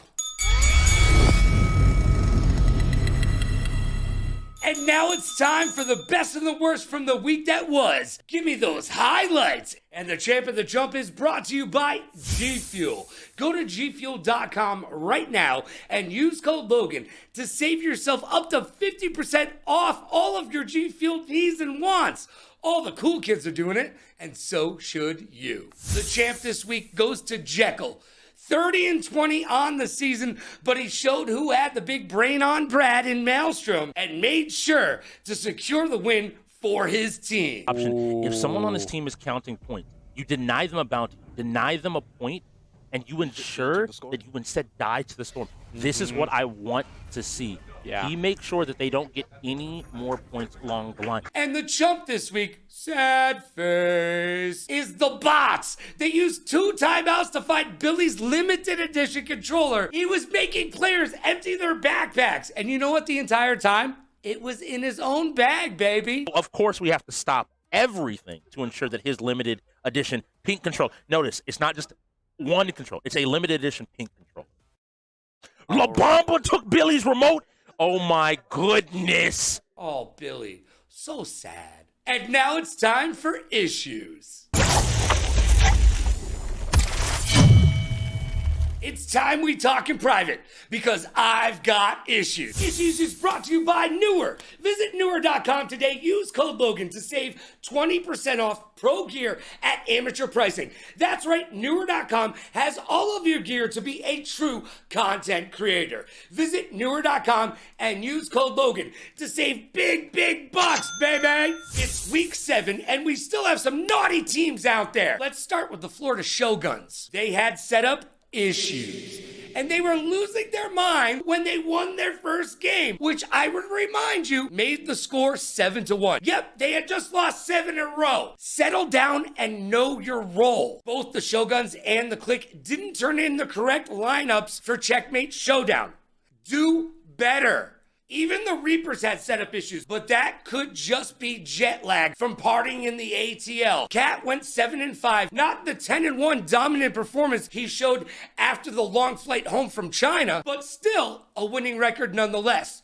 Cutters went to Tier 1 this week, and he showed out at 11-2 on the day, showing you that it ain't no thing but a chicken wing. The Reapers got this in the bag. Forget about all the other issues the Cyclones are facing this season. They started NCAA with 2 delay of games, and then that to FFCTR because they were trying to log in under Titus's account, and the boss said no. Well, most likely his son shut you down. How you feel about that? Meanwhile, there was no lack of trash being talked between the winless windbags and your 3-time defending champions. Rookie Intensify said Cutters can't keep up. And I ask you, keep up with what? You're 0-5 and you personally went 2-9 on the day. Shh. After a dominating performance by the Reapers in Overwatch 2, Bosif said, well played. And Ricky Rock'em Sock'em Robot's retort was, nah, we destroyed you. It must be nice to live at 50-10 like Ricky, but as he'll tell you, he's simply the greatest. I mean, he did take out Silver in Tekken. Does anyone still think that was a solid trade? However, we may have found the chink in the Reaper's armor, though, and it is strategy games. But from my lips to Cat's ears, and you know they will be practicing. Like in any competition, there are 2 sides to every story, and the killer proved his namesake in the finals. Snappy had a sick double nade kill at the end of Halo, looking very much like the champ runner-up this week. The Reapers had a flawless round in Valorant, which is just sad. I mean, we are a pro league. Well, sad if you're the Cyclones. Hey, Rez, you are a true artist in Dead by Daylight. It was fun to watch, and Hollywood called it in the chat. He said, Rez as killer equals a win, and he wasn't wrong. Gurrens had a Tekken takeover, and the Paladins have Need for Speed on lock with one of the fastest wins ever. Now, Strix may be having a tough season at 19-24. However, he dominated in Mortal Kombat 1 and had an 8-4 day. Hopefully, that trend will continue. I am Herb, clutched up MK1, showing that when the team needs him, he's got your back. I did love to see the Cyclones taking some caster coaching and using the same skins in Fortnite. Skins equal wins, baby. And oh, Mr. B, don't kill your own team. Thought you got away with it this week, didn't you? I see you. Besides being an MVP contender, Jekyll showed what it means to be a true endgamer by taking Jected rivals by a mile, causing Speedy to invent vernacular. Jekyll is now known as Jectal. The 3rd anarchist stepped out from his coaching position to take the tier 7 spot on short notice. But did it help? Well, that remains to be seen. And the Ravens need to be asking themselves, should Wonk be playing this season? We talked off camera, and she was surprised that I didn't ask her why she wasn't playing this season. But I told her I suspected that she didn't want to play this season and wanted to let her players figure it out for themselves. But it may be time to dust off the controller and get in the game. And finally, Pizza Man did not play this week because he was sick. And I just wanted to say, get well, Pizza Man. We will see you next week. And now it's time to make some predictions. Now it's time to break out the old Magic 8 Ball and make some predictions. I am currently 22-3 this season. And in our Thursday matchup, we see the 1-3 Paladins facing off against Billy and the 4-1 Bots. The Paladins went perfect in setups last week, so if they can do it, so can you. Look, this is a matchup of strength versus strength. They're both big in fighting, but the Paladins must win for playoff hope, and they will need to fix their issues with shooters to get there. Could the Paladins catch Billy and the Bots sleeping? Well, the Bots look like they're going to take the second playoff spot in the Southern Conference, but the Ravens are right there, and they will need Mordecai to get back to their winning ways as they finished with a dismal 3-8 record this week after going 17-3 in the previous 2 weeks. I expect that the Bots will reign supreme. On Friday, we have my match of the week and my upset of the week. The 1-2 Blaze versus the 3-1 Ravens. This may decide the third spot in the Southern Conference. Blaze have a much easier schedule remaining, but they are a game back in the loss column to the Ravens. So if the Blaze lose, they'll basically be 3 games back. If the Ravens lose, they'll find themselves tied in the loss column and losing the tiebreaker. They also have a much harder schedule for the rest of the season. The Ravens were without Wong as she was living it up in the ATL with Ludacris. Hopefully having her experience and acumen will help the Ravens realize that this is a game they cannot afford to lose. I believe if Hollywood and the Blaze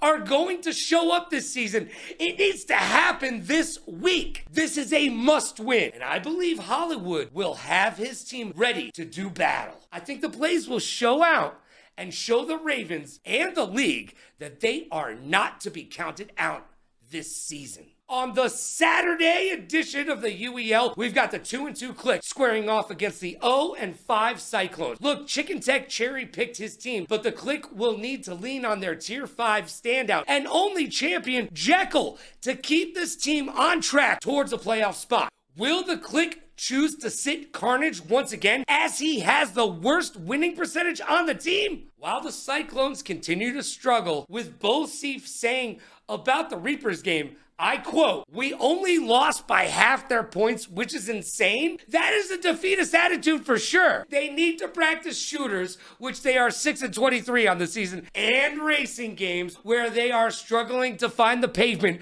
at 7-16 this year. I believe the Click have what it takes to send the Cyclones back to the drawing board and have them using their tiers to salt their fiery Cheeto. The Click got this one. And on the Sunday edition of the UEL, we find the bottom of the barrel, the 0-3 Wolves, facing off against the #1 team in the South. And they're looking so fresh and so clean at 4-0. As the Wolves have shown some grit, it may be a case of too little, too late, as they still have the Click and the Reapers on their schedule this season. The playoffs do not look likely. And this one should be a straight decimation of the pack to set them back to 0-4, while they ask their mamas, where did it all go wrong? The X-Gods got this one in the bag. And now it's time for 5 questions.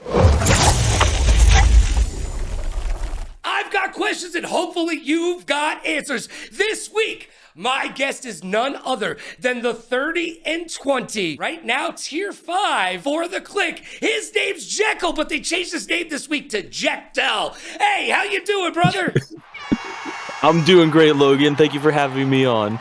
Well, it's my pleasure to have you here. The way that you've been playing, literally, I said, I need to talk to this man because, look, you've got the best record on your team. But let's get to question number 1. Who besides yourself is in the hunt for the MVP this season? Because I see you got to be in the conversation. But who else do you see out there in the MVP search? In the current MVP search, you're going to always have people like, you're going to have Kat, you're going to have Billy. Their names are always going to be in consideration. But a name that I would want to throw out is going to be, honestly, I'm going to throw out Bosif.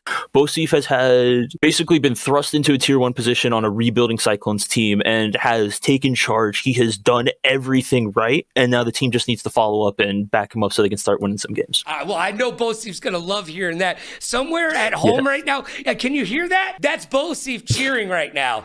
Yeah, they dropped me on technical timeout. He's totally stoked about it. Yeah, sir. All right, question number 2. Casters brought this up. I don't know who doesn't feed these casters, but they're always talking about food.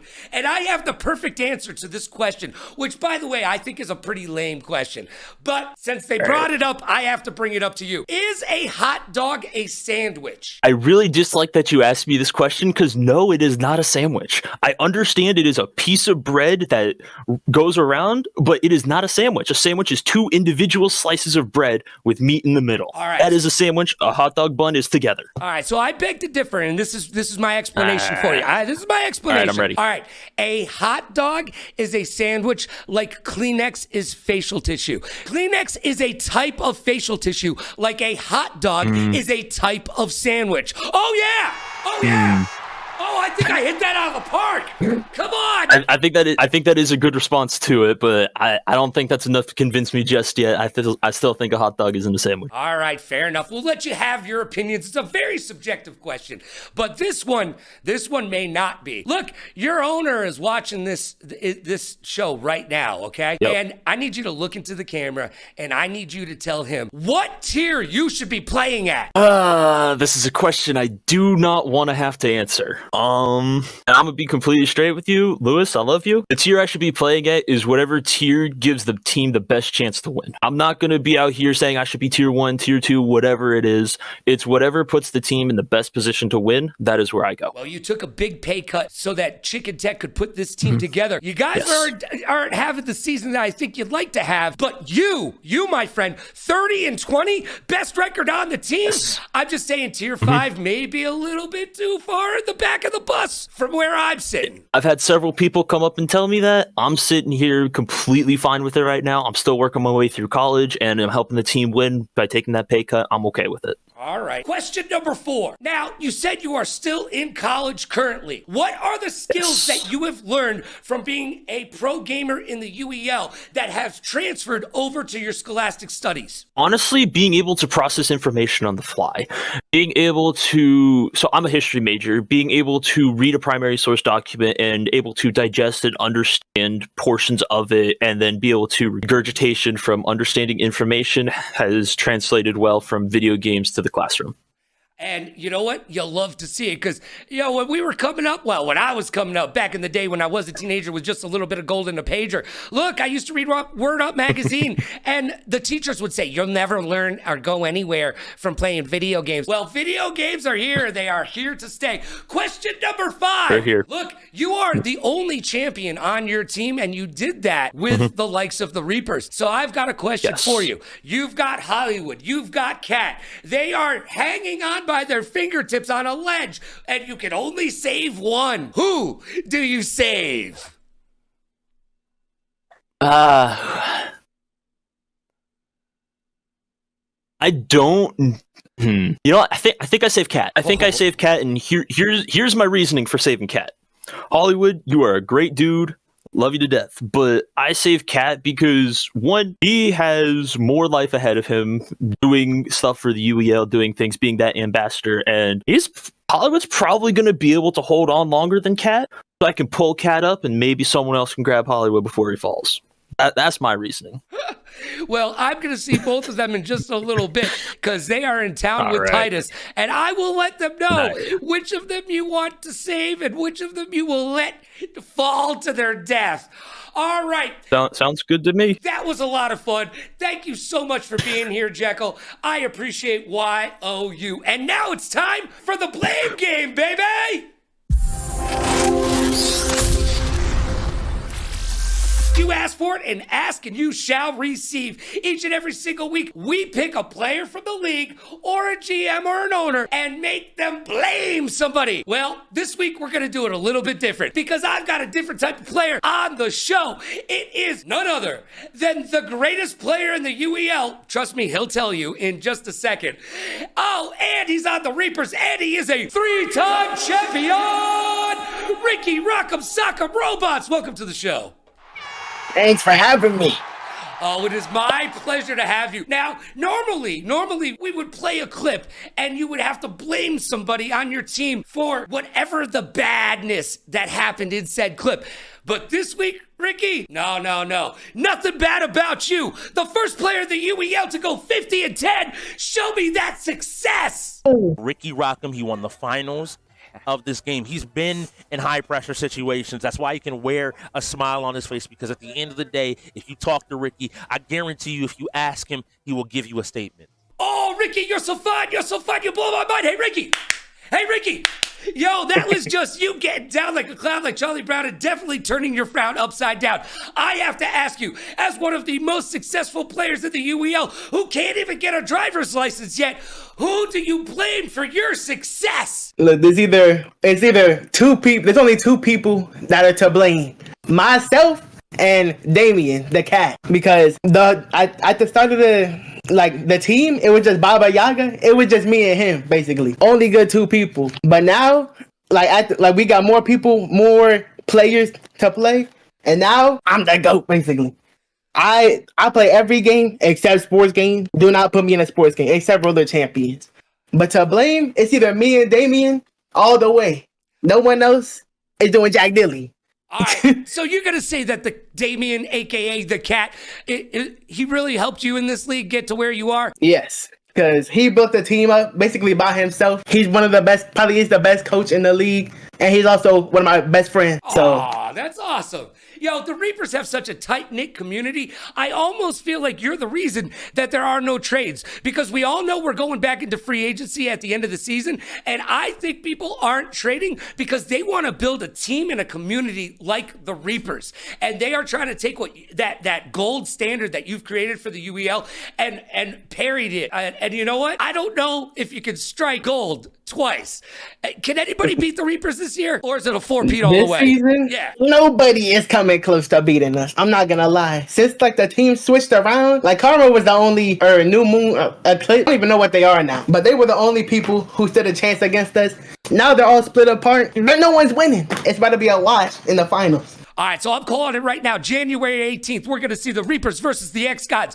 Tell me how that plays out, Ricky. Yeah, I've been hearing the X-Gods are the best. I've been watching them. You know, they're doing pretty good, but they're not coming close to us. Our team is stacked. And by the end of the season, I'm about to know way more games than I do now. So the whole team's going to learn way more games. So it's over for them. Well, with a 50-10 record, congratulations. You are by far rocking the league. Oh my gosh. Ricky Rock'em Sock'em Robots, thank you for being my guest on the Blame Game today. Hey, thanks for having me. I appreciate it. Oh, no, my pleasure. And now it's time for my hot take. Hot Take is brought to you by Newhouse. Visit newhouse.com today and use code LoganRadioRocks to save a little bit of that do, re, mi, fa, sol, la, ti, do on your next home decor, office decor, gaming chair. Don't buy them. Use an office chair. You think big bosses sit in gaming chairs? Nah. They sit in office chairs, and you should too. Go to newhouse.com. Use code LoganRadioRocks. All right. This week on Hot Take, let's talk about learning, because the league is obviously learning. The bottom of the bracket is moving closer to the top, but I need to remind you of this week's theme. Mean Gene Okerlund said, close only counts in horseshoes and hand grenades. So let's talk about some of the lessons I learned while working at the worldwide leader in sports. Come early and be over-prepared. Jennifer Lopez has one of my favorite quotes of all time. She says, I feel my sexiest on stage when I am my most prepared. And I have never shown up for a sports or esports event and thought to myself after the fact, wow, I really over-prepared for that one. Being on time is late. Yeah, I was screwed out of a job because I was late 7 minutes twice to 2 meetings. I know, you're thinking, why did you come 7 minutes late to the second meeting? Well, I didn't mean to, but I was late twice, and it was 7 minutes each time. And I'll tell you what, I now come to everything 7 minutes ahead of time, and I consider that on time. And you should too. Now I want to tell you about a lesson that the late, great Stuart Scott taught me. Act like you've been here before, kid. So for the very first time, I was checking into Mohegan Sun as a celebrity in a celebrity golf tournament. And this is like 20 years ago. They gave me and my girlfriend $500 in cash to spend in the casino. Now, I don't know what the look on our face must have been, but I got a hand on the shoulder and a whisper in the ear. And that whisper was from Stuart Scott. And he said, act like you've been here before, kid. That's right. Act like you belong there. And then you do. Go all in on yourself, because no one else is going to do it for you. Look, I didn't move 2,700 miles from Connecticut to Las Vegas to say no to opportunity. I say yes to opportunity, and I win. Each and every single time you say yes to something new, you are putting yourself out there. You are becoming a bigger and better person for it. And I believe in you. Never let anybody tell you what you can't do. It is up to you to show them what you can do, because it is about you. This is your movie. It's no one else's. You are the main character, the director, the editor. It's all on you. So go all in on yourself, and it is up to you to show everyone around you what you can do. And remember, I believe in you. You just got to believe in yourself. And that's my hot take. And just like that, it's over. Time flies when you're having fun. That was quicker than a June bug on a hot tin roof. I have no idea what that means, and neither should you. But thank you for joining us right here on the Ultimate Endgamers YouTube channel. You can catch a new episode each and every single Wednesday night at 6 p.m. Pacific. That is 9 p.m. Atlantic if you're speedy, but Eastern for everybody else. Tomorrow, the race for $1 million continues, and we have a great week of action ahead of us. So get locked in, get strapped in. It's gonna be a bumpy ride as those teams try to rise up from the bottom and take those teams from the top. But the teams at the top, they're like, we are king of the hill, baby. We're gonna knock you down because we don't clown around. I am Logan Summit. This was Technical Timeout. Be good to yourself and be kind to others. Pay it forward, play it forward. Rock like a party star, party like a rock star. Smile strong, laugh loud, and last but not least, please like, follow, and subscribe so you'll know when we'll be back. Thanks for being here. We'll see you tomorrow for that hot UEL action. Get pumped up.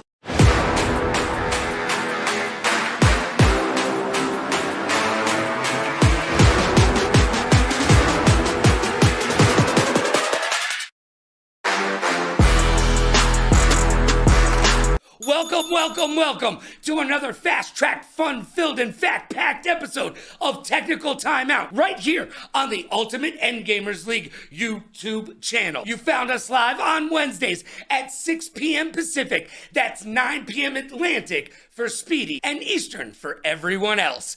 And you can always find us on demand right here. This week, we'll be talking about gambling in the UEL because, quite frankly, I am 25-3 in my predictions this season. And if Wu-Tang Clan ain't nothing to mess with, well then what does that make me? I want to make a little bit of that do, re, mi, fa, sol, la, ti, do. And I know you do too. We'll talk upsets, playoff predictions, and woe is me, some teams still can't figure out the procedural parts of being a team right here in the UEL. But there's two sides to every equation. Whereas some teams and players did horrible, others rose to the top like the cream of the crop. They showed up, showed out, and showed the league what they're all about. So I've got one question for you, and one question only. Are you ready? Because it's time to break forth the rhythm and the rhyme. It's time to get down like a clown like Charlie Brown and turn your frown upside down. And it's time for the UEL to shine. So what do you say we get down to that UEL beatdown?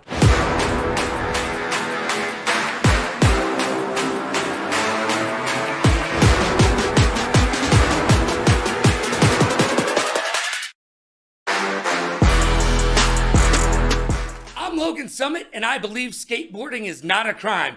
But if you ride a scooter, I may just drop a dime. Now it's time to talk some trash, make some predictions, lift up some individuals, and find out the nitty-grit inside the UEL. Let's get locked in. It's time for the week that was.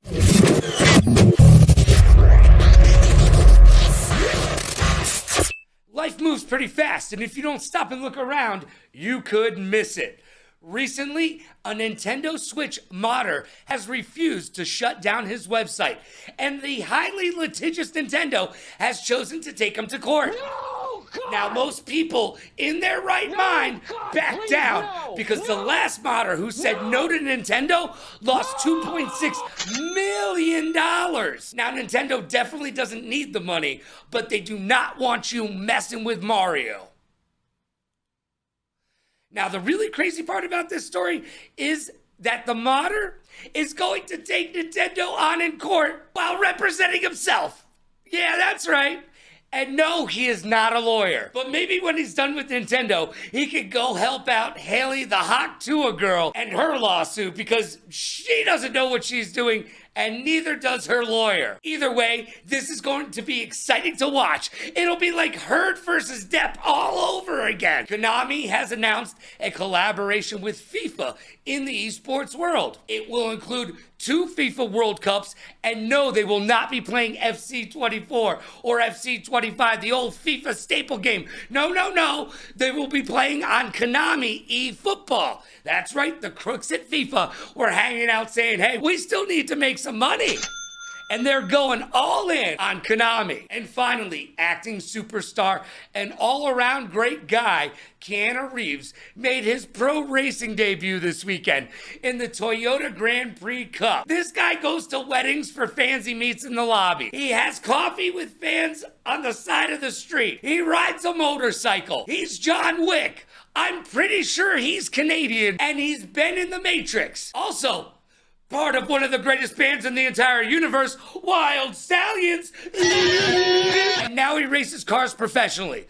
Dude, leave some action for the rest of us. And now it's time for the Champ and the Chump. It's time for the best and the worst from the week that was. The Champ and the Chump. Give me those highlights. Champ and the Chump is brought to you by G Fuel.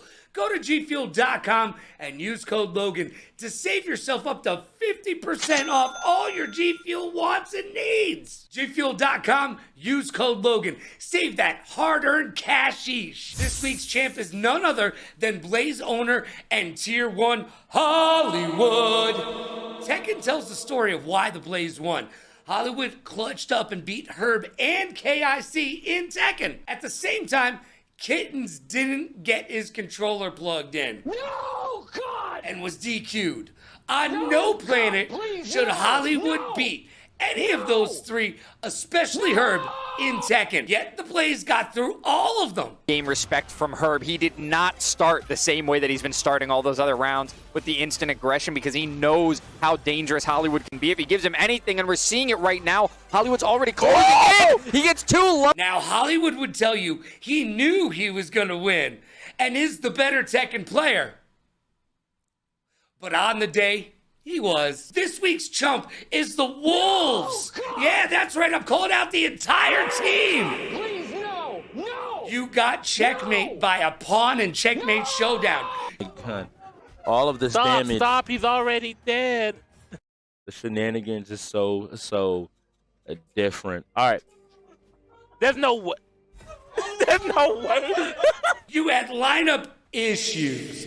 While you were out of timeouts, you had to FF the finals, then Dragon Ball Fighters, then Roller Champs, and then plug your controller in for CTR. But you didn't, and you literally beat yourselves. Not in a good way either. There were more FFs in this event than your post-game interview.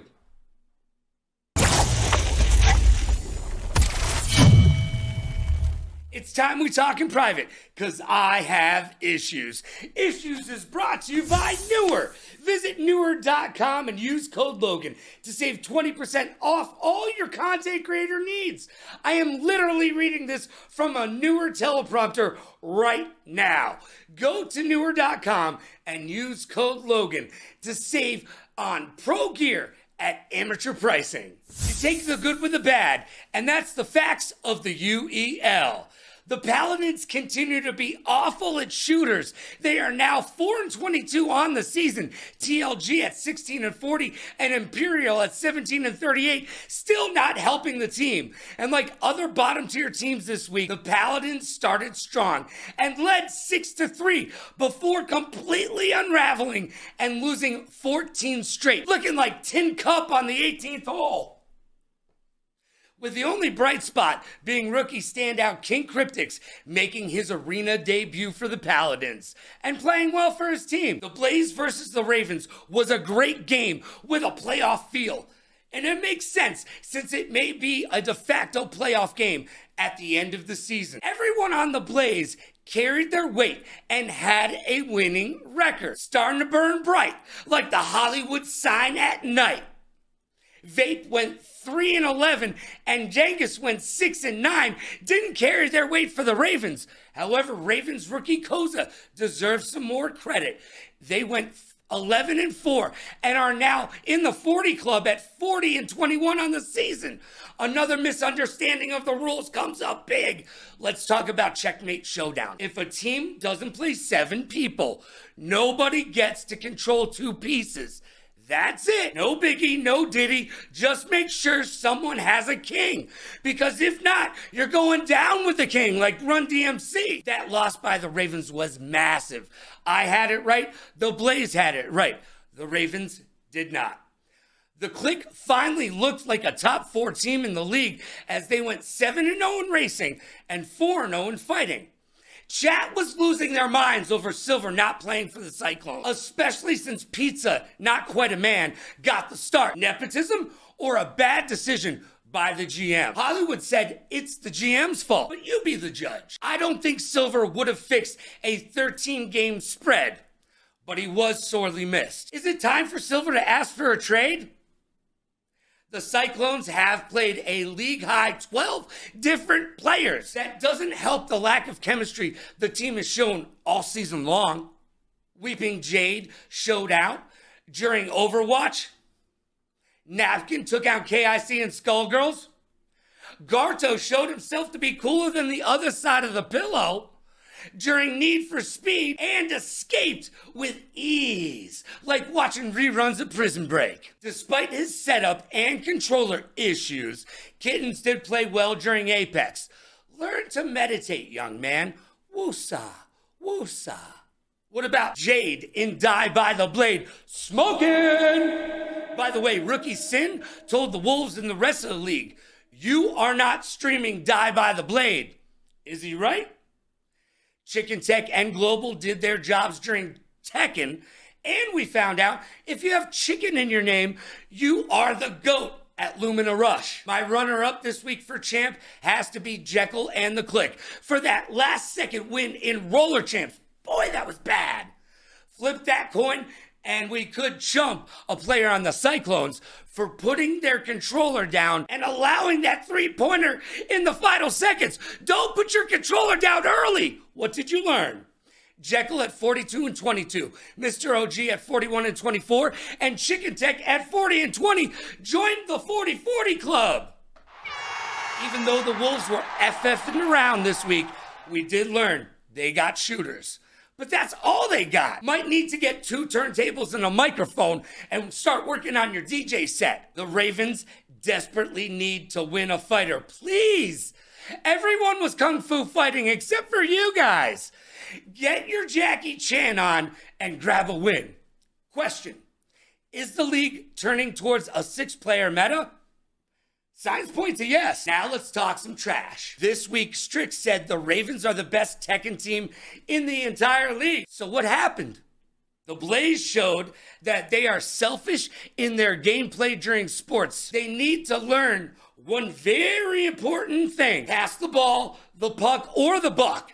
But make a pass, for the love of God. Gartel told the Ravens, you are a one-half team. He's not wrong. The Ravens need to do something. And walk. I'm looking at you. Now it's time to make some predictions. And now it's time to break out the old Magic 8-Ball and make some predictions. We are currently 25-3 in our predictions. Will we go 29-3 this week? Only time will tell. On the Thursday edition of the UEL, the 2-2 Blaze face off against the 0-4 Wolves. Woo! This is another must-win for the Blaze, and you can bet the Wolves are looking to upset any playoff hopes and dreams that teams have this season. They will continue to try to grab that first win and upset playoff hopes and dreams. Will the Blaze continue to play a 6-man rotation so Hollywood and Garto can play more games? Maybe even drop down to a 5-man and just say FF to Checkmate Showdown? Depending on where the Wolves' heads are at, where's your head at, will depend on how close this game is. However, I do believe the Blaze will burn bright and continue down that yellow brick road towards the playoffs. On the Freaky Friday matchup, we will see Billy and the 3-1 bots take on the 0-3 Shoguns. Can the Shoguns show out in fighters against the bots? Signs point to no, but never count out New York Chris G, as he is one of the best in the world. But as we know, on any given day in the UEL, anyone can win a fighter with no download. Big congrats to Billy and Mordecai joining the 40 win club at 40-14 and 40-24 respectively. Looking good, fellas. The Bubbles has the only losing record on the team at 17-22. If you forget about Venix, and I guess you probably already have. The Bots still have won racing last week, 4-2, and strategy as well at 5-1. Will the Bubbles return to the lineup, or will the Bots try to move him and get some of those draft assets? Either way, I don't see the Bots dropping this one to the Shoguns. Bots for the win. On Saturday, it's my matchup of the week and a battle of the undefeated and top teams in the North and South. It's also a preview for the finals on January 18th. It's the 5-0 X-Gods versus the 5-0 three-time defending champions, the Reapers. Both teams are kicking butt and taking names in the arena this season, but with the Reapers' depth, between Cuddles, Cat, Rez, and Ricky, Ricky is the only 51 player in the league. And oh, let's not forget about their rookie, Josh Backwards. This team is looking to 4-peat. And while I do believe in AJ and the X-God, they will need to play a perfect game to grab an early look championship win. Just think about the bragging rights the winners receive and the anxiety it will bring to the losing team when these two teams face off again.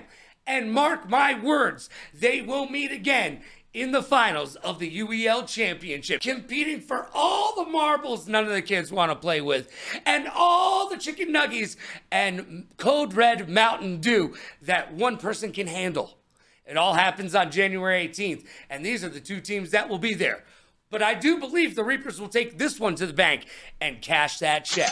And on our Sunday showdown, we will see the 1-2 Ghost versus the 3-1 Bandits. As the Ghosts have remained mostly invisible this season and have yet to come together as a team, I just can't bet against Jury and the Bandits. Jury is doing their job at Tier 1.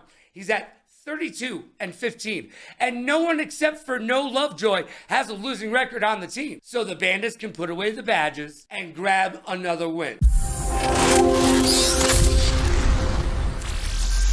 And now it's time for the segment you asked for, and ask and you shall receive. It's the Blame Game, baby! And my guest this week is your Tier 2, your owner of the Ravens. His name is, well, I am the Herb. Yeah, I am Herb. Thank you so much for having me, Logan. I really appreciate it, man. It's the Tier 2 owner of the Ravens. I am Herb, formerly known as Pastor Herb, but we won't get too much into that today. No, that's where the confusion lies, but that's another story for another day. Look, you are known in this league as one of the best fighters. You have performed on the biggest stages. Well, Evo, for one. Yeah, for real. Yo, brush it off, because you deserve that love. However, the UEL isn't about individual play. It's about team play. And, well, we won't talk about Tekken, because we already discussed that. But let's take a look at this Dragon Ball Z debacle. Oh, man. No 2H, but gets the 2H in return. I don't know if you want to anger the beast. Both sides being patient, looking for the block here. But the overhead, this should be the death of Herb. No. The combo. Oh, yeah. Drop. Oh, man, it's got to be heart-wrenching, especially since you are expected to win those games. Look, I need to know. You can't blame yourself, but who's to blame for this Dragon Ball Z dismal showing? You know what? You know who I'm blaming? I'm blaming the developers at Bandai Namco for not making a good netcode. That connection is terrible. Oh my god, it was so bad. It was so delayed. No, I'm just kidding. I gotta blame Vape. I'll blame Vape today. All right, we're blaming Vape. What didn't Vape do specifically? Because you're a gaming guru and especially a fighter guru. Tell me exactly what Vape needs to do to not be blamed. Bruh, there's a lot of that game is not hard to play. It's a very like press one button. The square goes in the square hole, the triangle goes in the square hole, the circle goes in the square hole. All you need to do is press one button. So he just got to learn how to play the game at a better fundamental level, man. It's step one. Just press square. He's got to do that. He's definitely got to do that. All right. Well, they say one of the great things about having young talent on a team is you just tell them, press this button when they do this. So I need you, Vape, to put it down, clear the smoke from around you, and understand that if you just listen to the team leaders, they may actually know something that you don't, and you won't be to blame. Yo, I just gotta say thank you so much to my main man Herd for coming by and saying hi. And you know what? Your season isn't over. As far as I'm concerned, it's just getting started. One last question for you. Should Wonk get back in, dust off the controller and start playing? Oh, I don't know, man. That's a great question, brother. That's a great question. I mean, hopefully she can do something for us, but I mean, I don't know. I just don't think it's gonna happen. I don't know if her heart's in it, to be honest.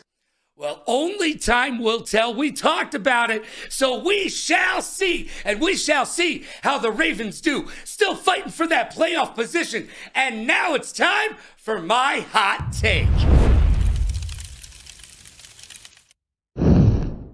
You've been listening to my opinion all show long, and it's not over yet, because it's time for my hot take.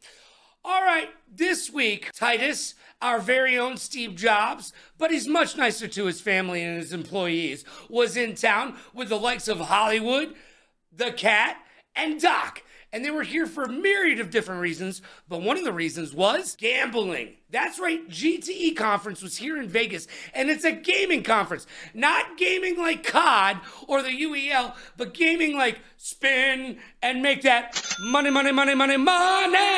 Yes.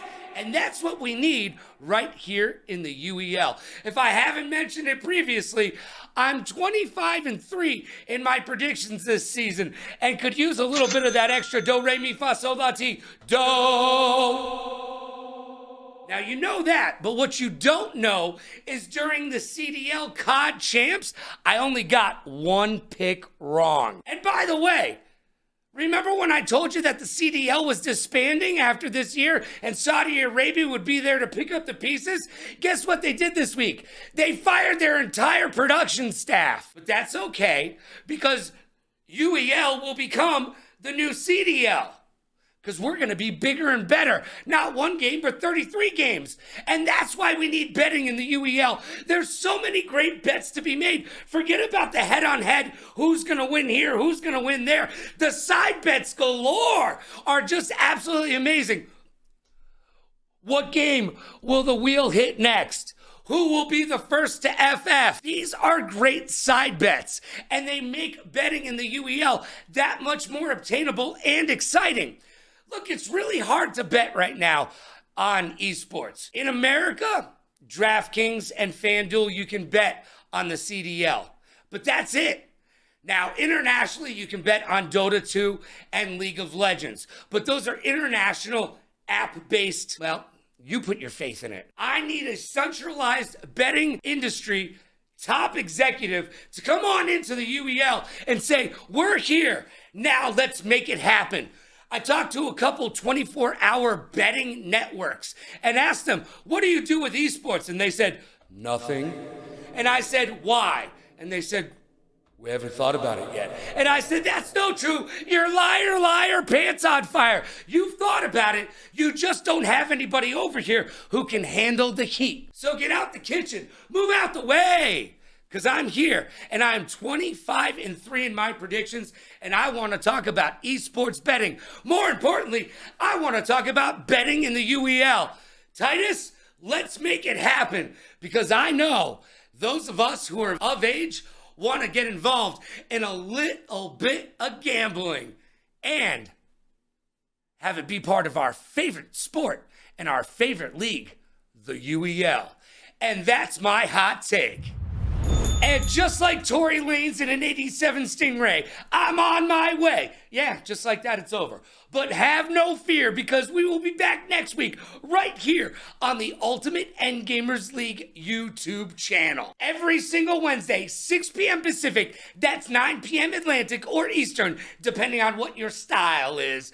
And of course, you can always watch all of the previous episodes on demand.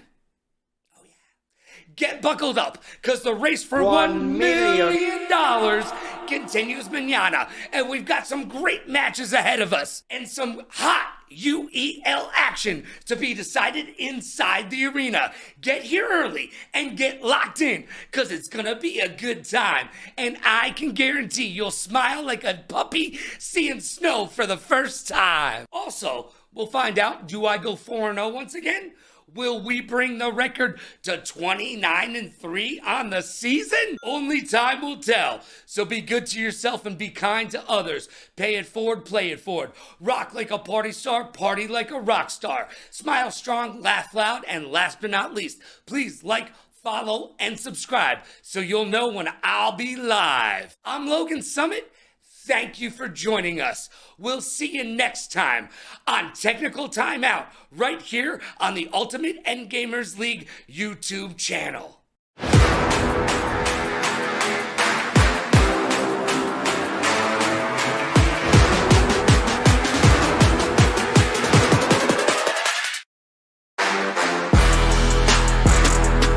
Remember, it's where gamers go pro.